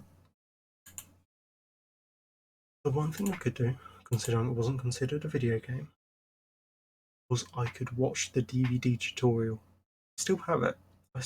It's tucked in a small drawer underneath my bed, but I still have the DVD. And because I was an autistic swine, the DVD cardboard case is covered in bite marks. So I want to buy a new copy just so it's better condition. But I loved it. I sat there while getting my shoes on, was getting ready, and I was so excited.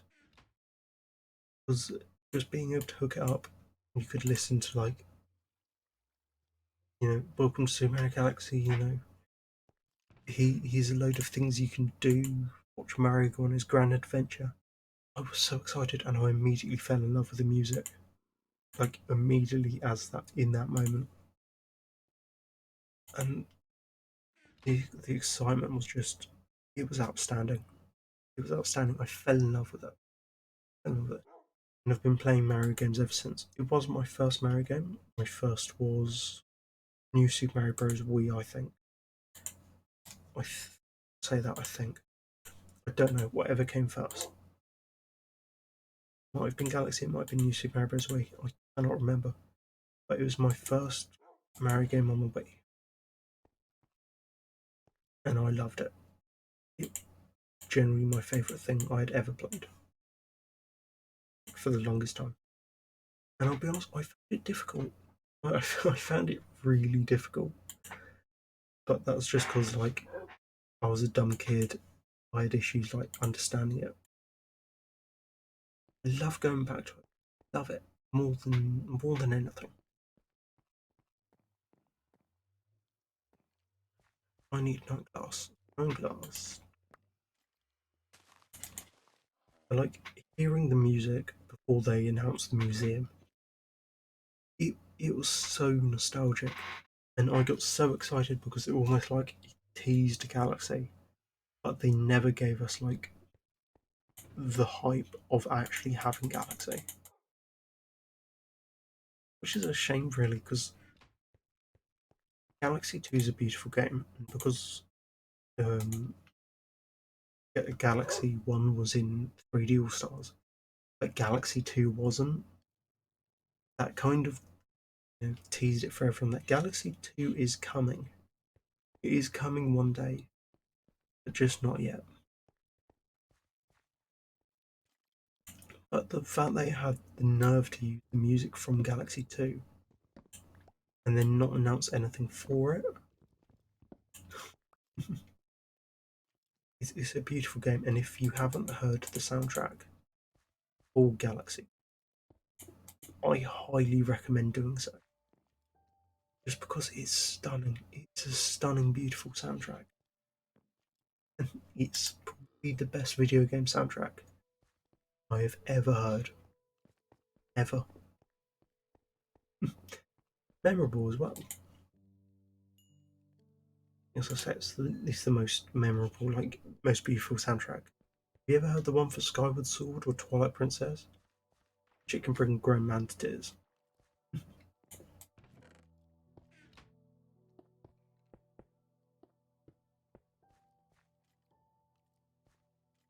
I didn't think about this.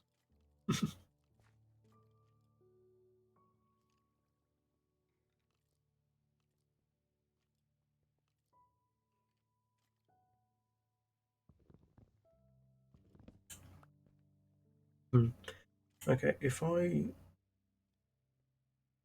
Yeah, I can do it here, to be honest. There's a crafting table. I'm gonna make one more hopper.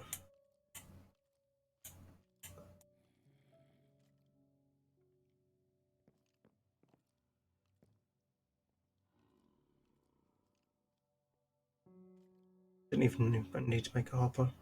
I could have just stuck it sideways. Would have done the same job.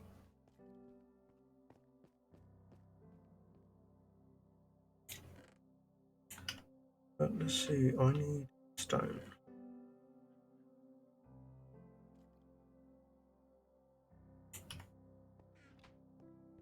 Yes, I think Galaxy 2 has the strongest chance of coming to Switch over a lot of other games. Just because the audio for Galaxy is the strongest I have ever heard. Like, it is beautiful. And that's coming from a man with no emotion. It's one of the best game soundtracks I have ever heard in my entire life.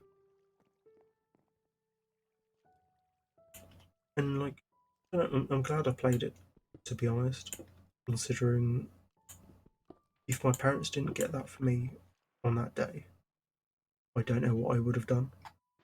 Just because I was so excited for it. And then it finally came out, and it was worth every second.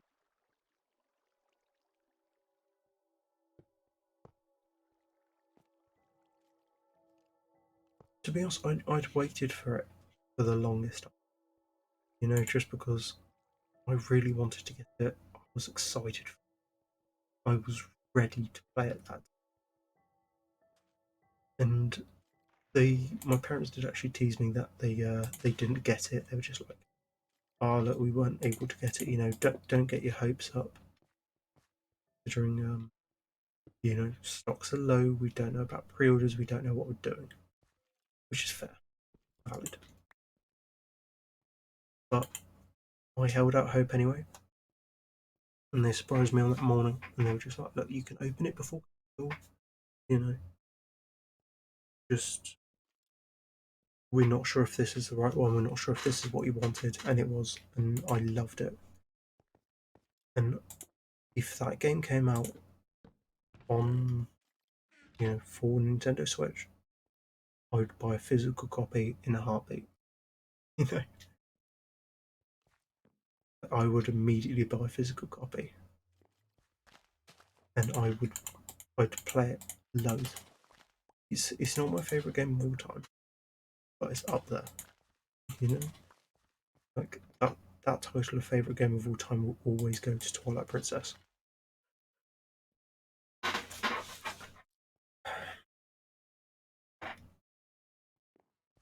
Like, no matter what will happen, like Mario Galaxy will always be up there, but Twilight Princess will always be just a little bit higher personally. I don't know, it's just I've been waiting for Twilight Princess to come to Switch for the longest time. I've always talked about it happening. It'd be a perfect game for Switch. But considering how they've even done Skyward Sword HD, even done Skyward Sword, imagine if they had the three HD games on there: Skyward Sword, Wind Waker, and Twilight Princess. That'd be so cool. Because they're all around the same generation. Like Wind Waker first, obviously on GameCube. Twilight Princess came out on Wii and GameCube at the same time, and then Skyward Sword came out on Wii alone. That'd just be the perfect trilogy.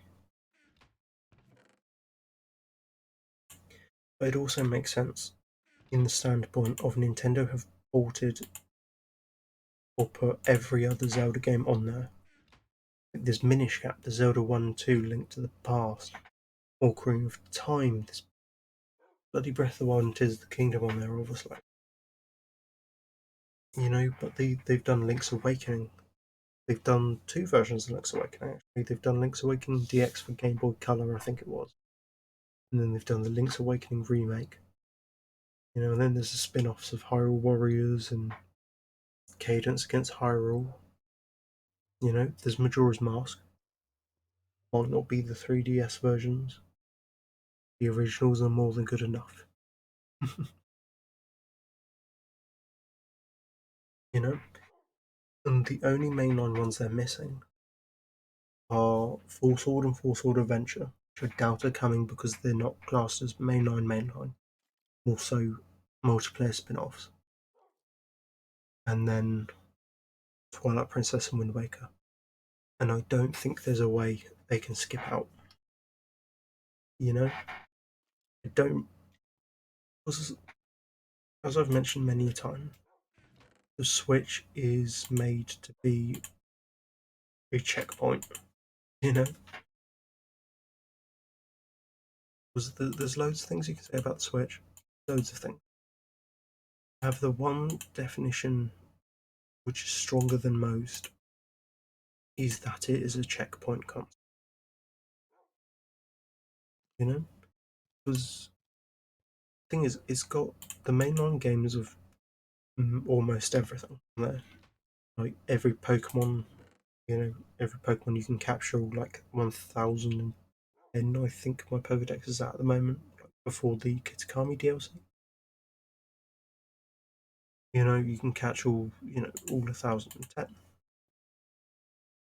And then Mario games, you can play most of the mainline Mario games, other than I think there's a couple you can't play, such as Galaxy 2 and, maybe a couple of the deluxe ones. You could play most of them anyway, you know. But the thing with Nintendo is they're trying to make it a checkpoint.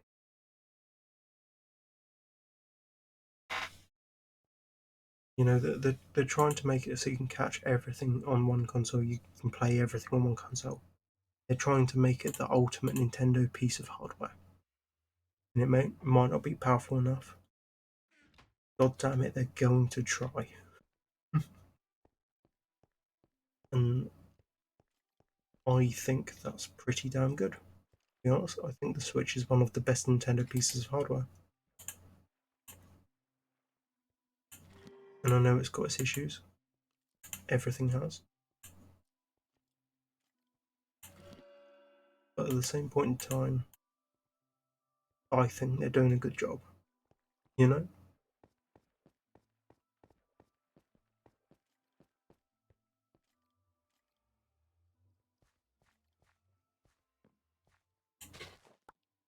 I don't know. I know I'm like a Nintendo fan. I know like a lot of people in turn say, well, actually, they've done this wrong, this wrong, this wrong. Done things wrong. Every company has. Every company's fueled by greed and that, all that crap. But at the end of the day, I still like that Nintendo is a group made to make more childlike games. You know, I don't think there's anything wrong with that. What they do is they make fun games. And not everything's going to be the most creative. Definitely not. But the games that they do make, I enjoy.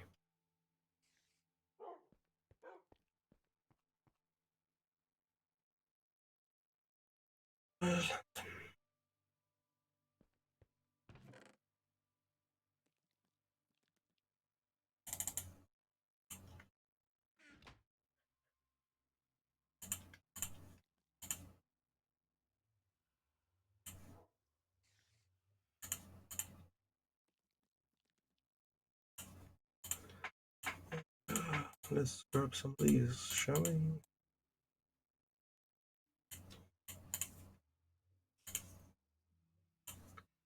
I don't know. You feel like at the moment, Nintendo at least they've made a change. I think is the best way to say it. Their content, the content, their content now is taking a solid change. I think. Just look at their recent work. Like they announced Super Mario Bros. Wonder, which a lot of people complained about the new Super Mario Bros. Games losing their value, losing their quality because of grid. Nintendo's response then being, "Oh, here's a game where it's like the most creative you've ever seen it," and I don't know. I think they are trying. Because for Super Mario Bros. Wonder, they turned like a non-creative series anymore into something, turned it into something fun, something you can enjoy, something anyone can play. They've turned it into something that's really fun.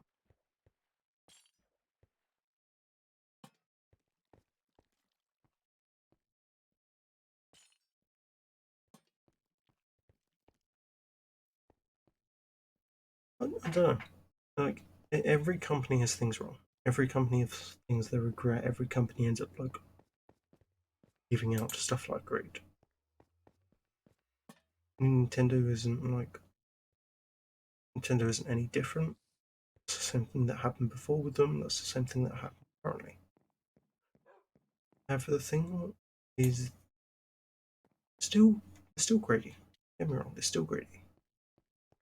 But at the same point in time, they're at least trying to make a difference at the moment. I think they're doing new things, and they're doing new things right, at least as far as I'm concerned.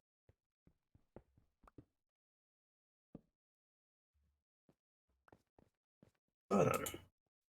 Like, also on the same topic of like them doing things differently, is we finally got Pikmin 4.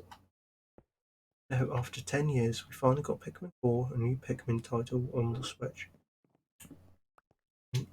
It was one of my favourite Pikmin games. Yes, the music falls flat sometimes. Yes, it could be improved. However, in terms of a Pikmin game, it's the most fun I've ever had.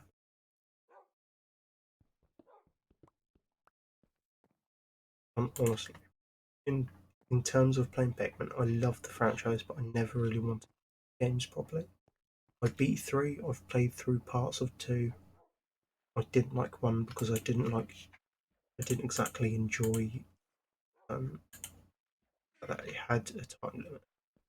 You know, time limit fine, day limit I didn't like.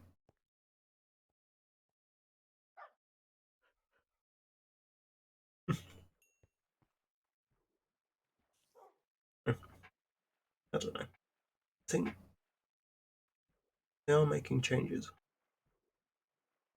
but they're making good changes. Like for example, they made a Mario Bros movie, and it didn't suck ass. You know, like their original Mario Bros movie. I can't remember what year it was. Uh, early.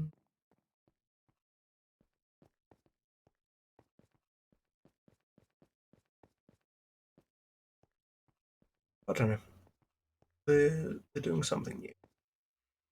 Well, new enough. And yes, I know it's all money, it's all greed still, but that's every company.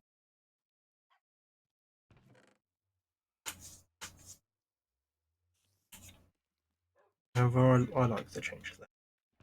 You know, they're making fun movies, they're making fun games, and that's what's important, I think.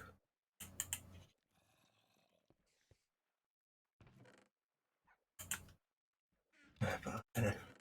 I don't know. All I can say is I'm liking what they're doing, which I suppose isn't a lot coming from a Nintendo fanboy.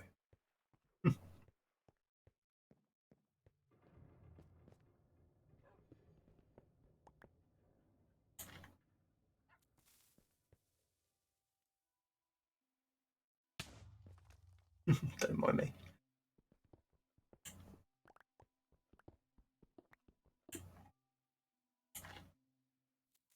Yes, I think that's all that matters in a company at the moment. They're making fun stuff. You know, they're making stuff enjoyable.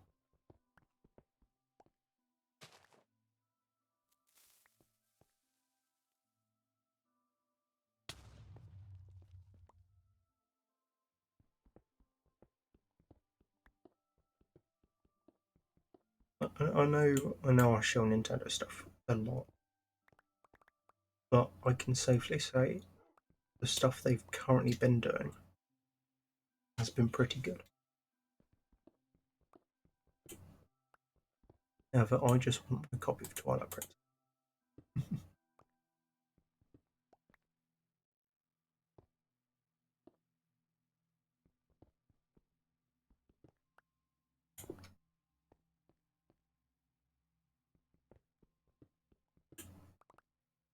Yeah, I think I'd much rather have a game or a franchise where the company's having as much fun making it as the gamers are having actually playing it.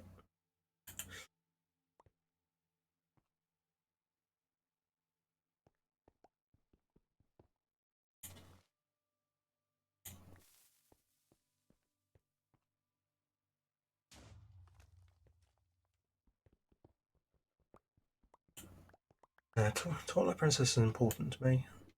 It's an important game. I don't know. I just want a copy on Switch. Somewhere I can play it portable. I don't have to worry about anything. I can just sit there, play Twilight Princess.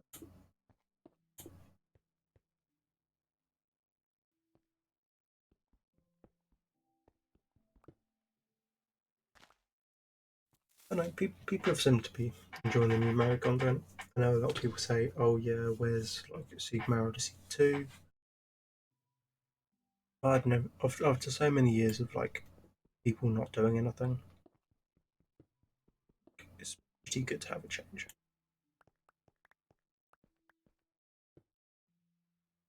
I'm just gonna have a drink real quick.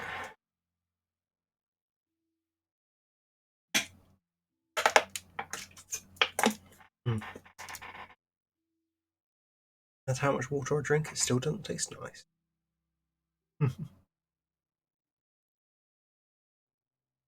Oh damn! I've just realised stream's been going 2.5 hours.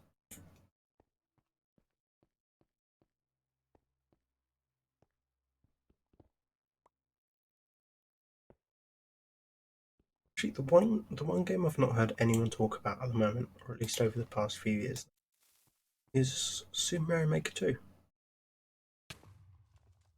I know the game died. Don't get me wrong. I know the game like flopped, but then nobody really talked about it. Like I know the game died. I know they stopped supporting it. I know. Like normally, if a game dies, there's still at least a few people talking about it. But that just wasn't the case with Mario Maker. Like they kind of they messed up the game.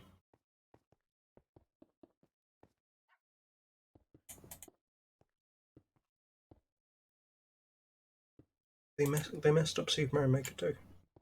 But normally people would still talk about the game. Oh, people still talk about Mario Maker on the Wii U, just the primary reason it focused online support and it did it well. At least well enough. Whereas Mario Maker just didn't hit right on the Switch. There's loads of things wrong with it. There's loads of things they could have done better, but they just didn't.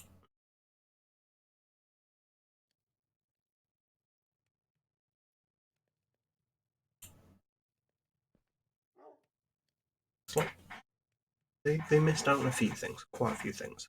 Like Mario Maker on the Wii U, it focused on being able to create your own levels and then share them with other people.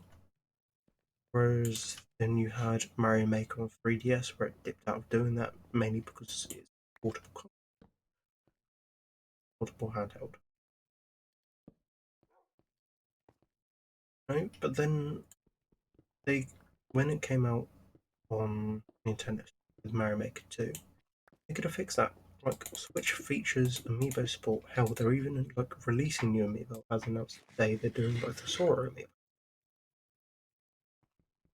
However, they never looked at fixing it. Never looked at adding amiibo support to Mario Maker 2. If they did that, a lot more people would have enjoyed the game, I think.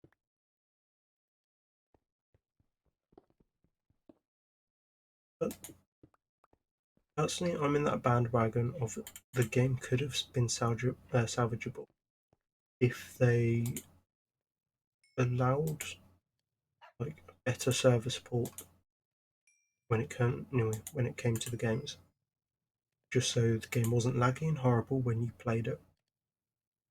So you can actually share your levels online properly, and so like you can play the games and actually enjoy playing it. Whereas what happened with Mario Maker 2 is they released game was a buggy mess. Yes, it had story mode, but it was missing out the things that people actually played Mario Maker for. You know, people played it in order to like share their levels, share their gameplay, and have fun in doing it.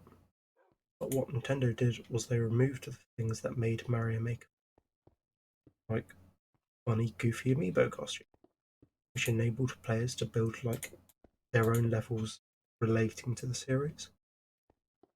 Like the amount of times I saw, you know, Legend of Zelda recreated in Mario Maker, but it was always great.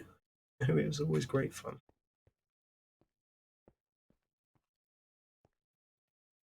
And I was one of those people. I played Super Mario Maker on the Wii U religiously. I loved the idea of it when it first came out. It was actually probably one of the first steps that led me into like the world of video game developing. Why I went to university for games design, because I don't know, I loved the game. I loved the concept. I pre-ordered it. I got it day one along with the Mario Maker pins they released for the Wii U, the special edition yellow case. I think it all came in yellow cases. You know what I mean? And the art book, where it showed stuff like the original development plans for first Mario Bros. And I don't know, I thought the game was something special. You know, the world was well, the world, the game was special. The game was fun. The game was different. It was something you didn't have to exactly worry about. You could have just opened it up. You could have searched and played some games. There would have been some difficult ones. There would have been easy. But Nintendo obviously didn't care too much for it after a while, because when it came to 3DS, they just killed 90% of the server support. Actually, they killed all server support. You needed like the game code in order to actually play the game, the level. It was kind of shitty. It was a kind of shitty concept. And I can understand why, because it's on the 3DS, but the 3DS had internet support. You could have played, the 3DS and then like downloaded the levels for when you're like going outside. You can still play levels on the go, but you didn't have to worry about the internet. Like it wouldn't have been that hard to do. It's just Nintendo didn't want to put in the effort into figuring out how to do it. Instead, what they did was they just let the game cut up and die.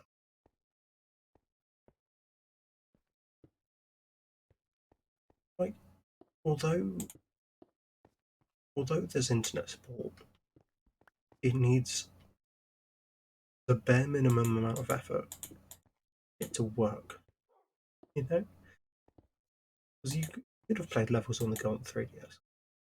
Just if they implemented the levels properly, you know, they implemented server support. If they said, "Oh yeah, what if you could like download the game onto the system?" If you take up like you could reserve like a certain amount of space on an SD card for like levels and game content, and that would have made the game so much better because you would have been able to play on the what people wanted from the start. And then when it came to the Switch, where you didn't have to worry about converting blocks to file size, where you could have just played it and like just have SD cards. But then again, they didn't. Uh, they're the reason Mario Maker didn't, is because they failed to put in the effort. They failed to put in the effort. They failed to actually try. I don't know. I felt like it could have been so much better, so much more than it was, which is a shame, really. Nobody talks about Mario Maker anymore. The primary reason the game is dead because of Nintendo. But I think Nintendo kind of learned from that, because at least with games now, they're going into it with an open mindset, and they're at least adding stuff to it. They're at least adding stuff to games before just pumping it out and like leaving it to die. I don't know.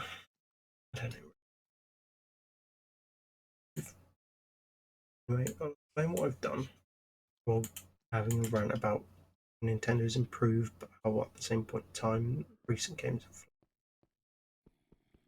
But what I've done is I've made some slabs and I've gone around the area. I've smoothed some things out, left things rugged as well, but so much so that it still looks alright, I think. Which is fine. I've added a couple of lanterns about the place to keep things bright but like neat. And I've made a room for the dogs. I'm gonna like stick some carpet down whenever I can get a chance to get some. I blew a hole up, filled a hole in, and it looks fine. It looks alright. Looks semi-natural as well, which is a good thing. I suppose I could use like andesite on the walls, considering I've got enough of it.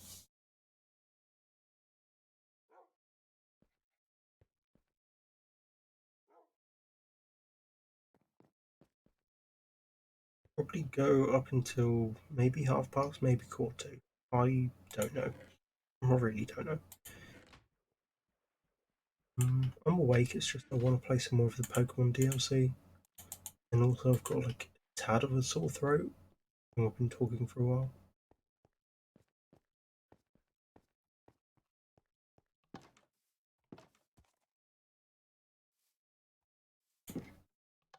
That thing I could do, I could get myself an axe and take. I will make 2 wooden axes rather than an iron one.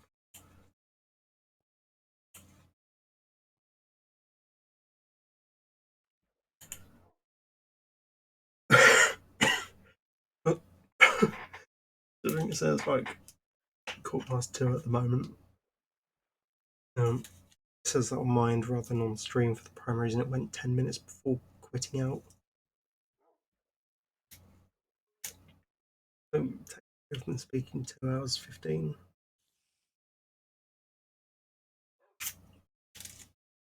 But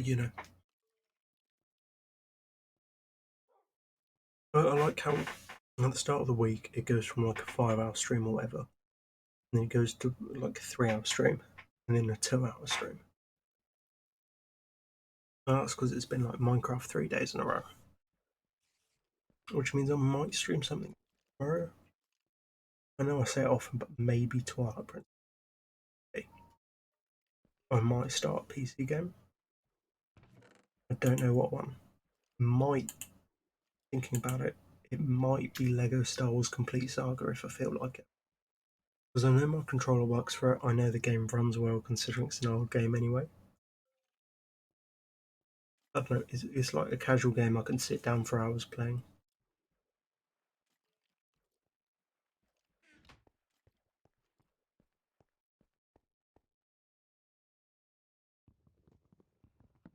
Some of these melons are quite important.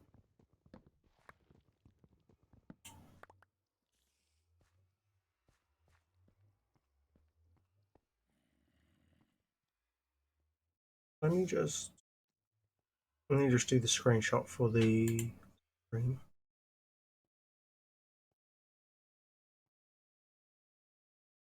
Reason screenshots are good to take early while actually streaming.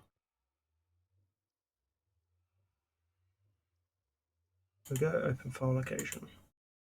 I've got so many file locations open at the moment, just for the primary reason of the modding I've been doing of recent. I've needed like a lot of tabs open. I've needed to focus on like what files go well, how to import it properly. I don't know. It's Jesus Christ. Okay, it's collected 11 sugarcane already, which means that's going quite quickly. The thing is, I need I need a lot of sugarcane because of the books in the bookcases. I've made 3 bookcases currently, I think. Currently need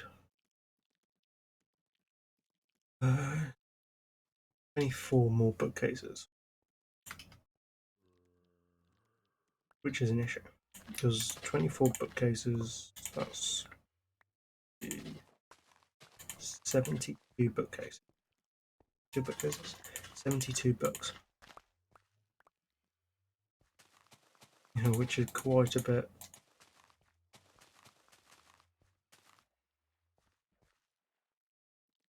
But another issue being food as well.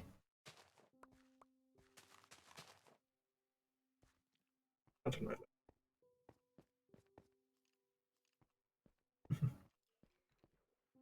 Right, I might, after stream, I might sit like AFK while I focus on making my thumbnail and uploading the video tonight. Just so I can start collecting stuff in the background.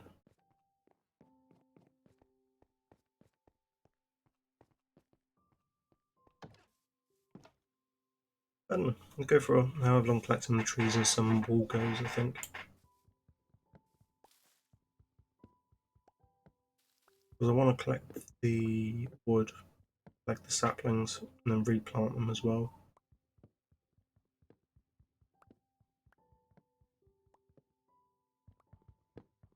Also might show off some of the Mario Kart mods, maybe. Because, like, there's hell of a lot of characters on there. But a lot of them are just like... In fact, I don't even know how I got half of them. Considering, like, I dumped the game file myself from my own cartridge. And then I can't remember how I got half of them. I think I copy and pasted like a mod pack on mine. Yes, it was someone's custom track mod pack. But it only features like custom characters, and to be honest, half of them like, why would you do that? It's fine. Some of them are quite funny. But I'm focusing on implementing my own just because I want it to be my own mod pack. With my own work put into it, like collecting them, installing them, updating them. Then the one thing I found is if you use like someone else's, I think it's like a menu file, menu and messaging file. If you use someone else's for it, what would end up happening is your game would crash. So you can either just copy and paste someone else's mod pack, have all the names and the icons set to like the default, or you can do what I do when you go through every single file. You install it, you test it, and you also add your own like message and menu file. And you go through and you edit it all yourself, just so you can have custom names, custom icons, custom track lists. I think that's pretty cool to have. The primary reason custom is your own. And although other people have the mod packs because the mod packs like are just free on the internet and stuff like Game Banana. Fine. The primary reason you're making your own collection, as long as you credit the original person who made it. I don't know.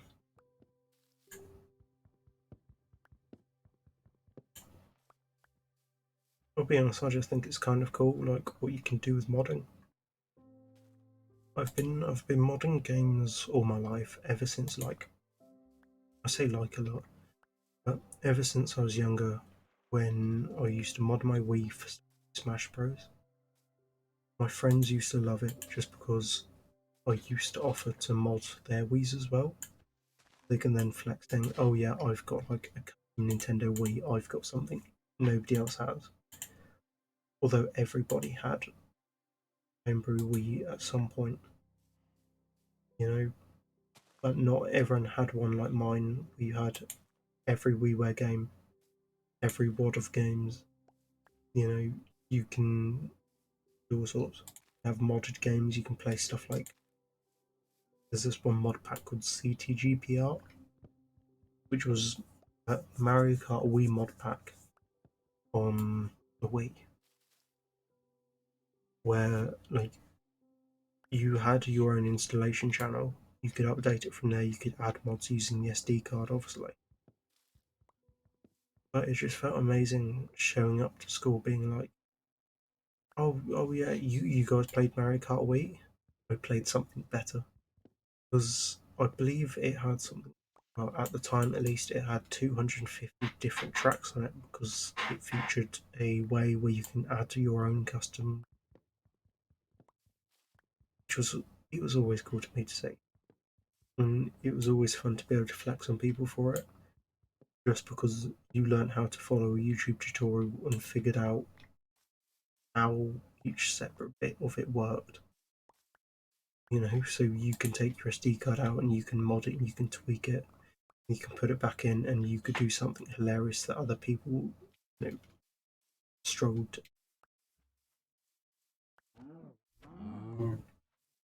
And I thought that was just amazing growing up. And so I loved homebrewing. I've homebrewed like my N64, my GameCube, the Wii U, and then I homebrewed the Switch as well before like banned. Which is why I don't homebrew the Switch system anymore.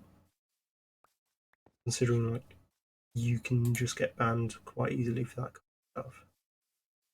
So why bother getting banned where you can just use something like Ryu Jinx and you won't have to worry about getting banned for it. I don't see the issue with emulation to some extent, just as long as like say for example you've bought an original copy of something, or if the original copy is unavailable, like everywhere else. I love going back and homebrewing the Wii and going back over homebrewing it, getting a new Wii console, setting up from the start. And the one thing I'd always wanted to do from like being a kid is install like a custom theme on the Wii.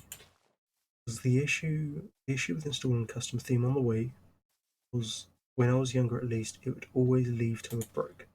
Like you would always end up ruining your Wii console, you'd end up killing it, you'd end up with the equivalent of the black screen of death.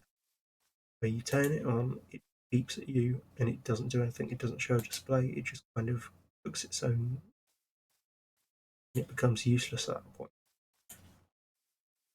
And that happened so many times, and everyone online was just like, well, don't install your own theme because this can happen, this happens really easily. But then, as I understood the actual code when I got older, I figured it out, I went through it again. I went on, I changed the theme, and now I've got like a black Wii with a black home screen, rather than just like a black blank screen itself. And when I first did it, I thought I was the most impressive person in the modding community. Although I wasn't the first to figure it out, I wasn't the last to figure it out either. However, I still figured it out on my own. And I thought, Jesus Christ, I am good.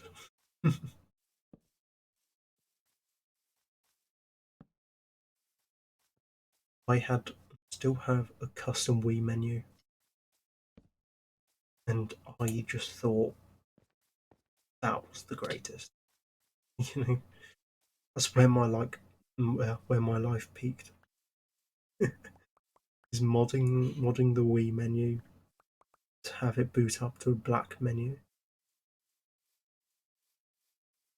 That I impressed myself that day. But it was a good few years ago, probably like 3, 4. It was longer than about 5 years. 5 years. I was probably 16, 17, maybe 5, 6.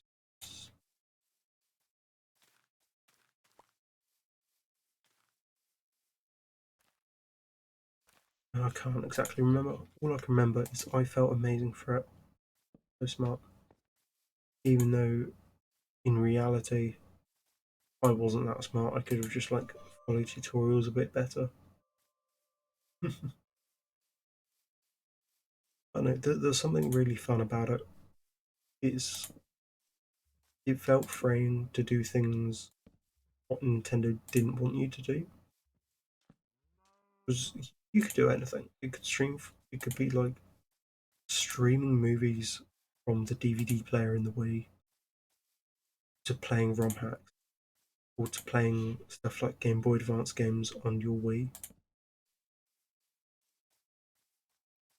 That was always fun to me. That's what I spent a lot of free time doing, and that's what I'm currently doing now with Mario Kart 8. I think that's kind of a good thing about games is the fact that you can turn something that's made for one thing, and you can make it whatever the hell you want it to, and you can do it pretty easily.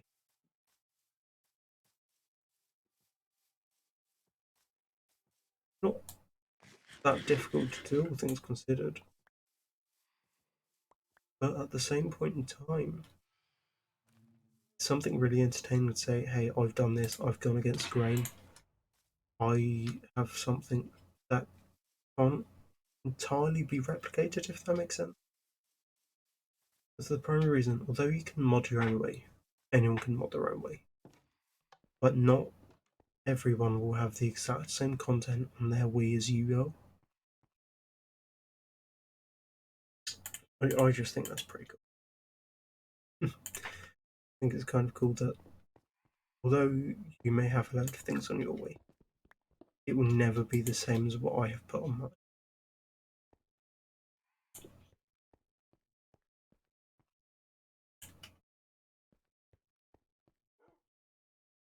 I don't know. I love the idea of it, about modding, in which I've done it for Mario Kart 8 now. I'm currently working my way through it. I'm probably about a third or a quarter way through making my mod pack, which might mean it would take a while in order to make a video for it, if that makes sense. The main issue is just like testing and getting things to work, I think.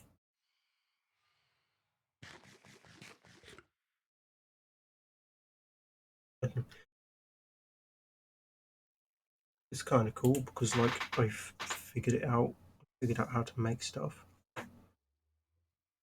but at the same point in time, people, anyone can do it. I don't know. It'd be cool to see like what other people would want me to put in as mods, because it's not impossible. It's not overly difficult to do.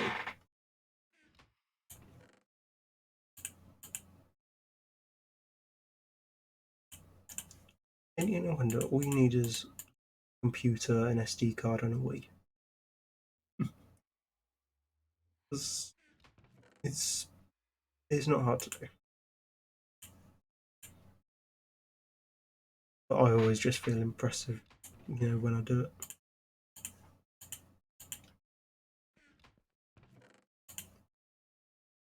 The primary reason as well, it takes a while. Like not everyone has the patience to do it.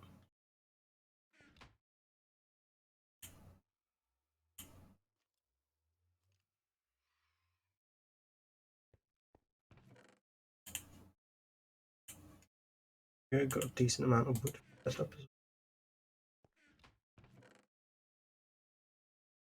I can't remember if I put that in the wrong chest. I did.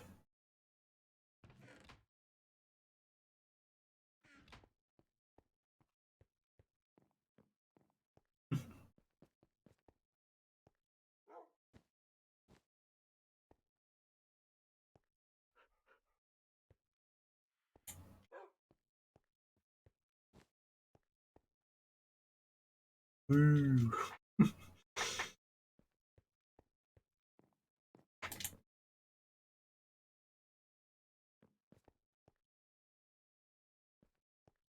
Yes, I think that's what I wanted to do in today's stream. Didn't need to sleep though. For some reason we had the phantoms.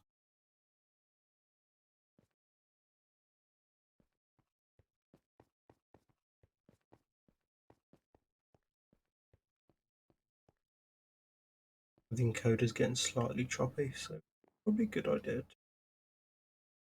I'm going wrong way to be honest. I wanted to check on things are spawning quite quickly. I always think like there's a thing with the tick speed in this world, which is why my crops are going quickly, and also why mobs are running quicker. Makes sense. I think makes sense to me at least. There are 11 in it, and there's still 11. Right.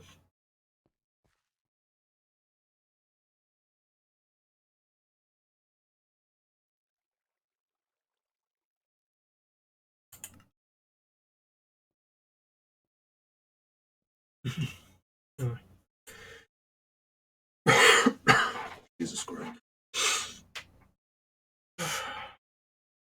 Yeah, so oh, I know it was a short stream today.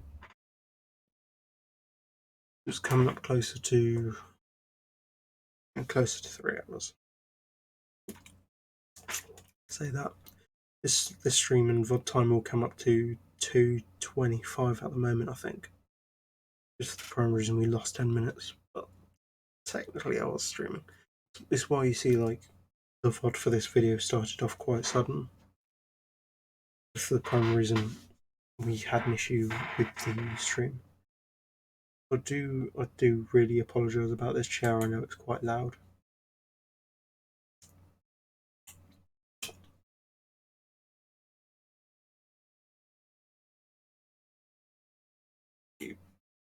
I've already got the template up ready for making the thumbnail, so I'll just do that while I'm sending off the VOD. The good thing is, my thumbnails, at least currently for the moment, they follow a pattern. Technically, they follow like a nice sturdy template.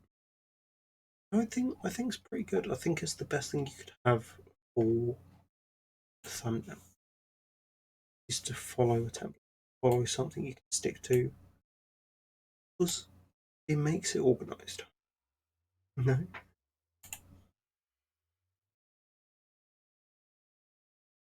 Because I don't know.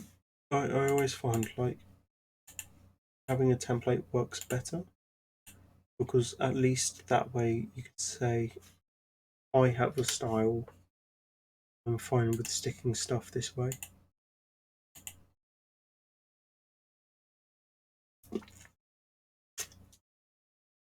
See, look, that's a thumbnail already done, like in a minute. Like I change it to VOD, throw in the screenshot I took during today's stream, and then I just export it.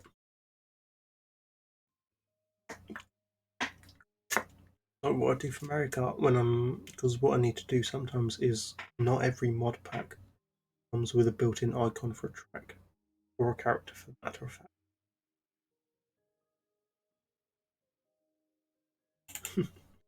I don't know. I find it quite interesting, to be honest.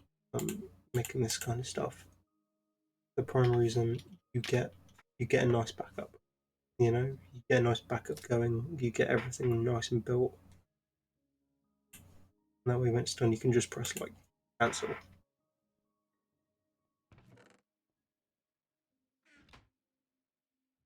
That noise was just me checking a chest in Minecraft. Oh well. I appreciate those that have come to the stream. I know we didn't get many people staying around, but I appreciate nonetheless. I think the max views we had at one point in today's stream was 3. Myself and 2 other people, technically. Oh well, people can come and go as they please. And just make sure that this pod stay in one rather than split multiple. Yeah, that's fine. That's fine. But we did a little bit of progress today. We finished off our automatic farm. We made a nice area for our new dogs, which we also got today. On some diamonds, we got a hell of a lot of iron in the farms. I now need to get some more because I've used like 90% of it. And we also got our next section of iron armor done. I know we had chestplate before today's stream, but we now have the leggings, boots, and helmets on the armor stand, which means we just have diamond and netherite left to go, which take a bloody while. But oh well. Regardless of how long it takes, I'm enjoying this world. I'm thinking of setting up a what you call it, a skyblock at some point. That'll probably be modded Java at some point. Just for the primary reason modded has a bit more you can do in it, and you get stuff like. So I might try and get one set up where it has stuff like Magicraft mods, like Botanica, whatever that was called. We can use stuff like magical plants to craft. I always thought that was kind of cool, so I'd be down to like looking at doing something like that one day. Probably someday soon, I reckon. But anyway, the stream's just ticked to 2 hours 40 minutes, or for you guys for the VODs 2.5 hours.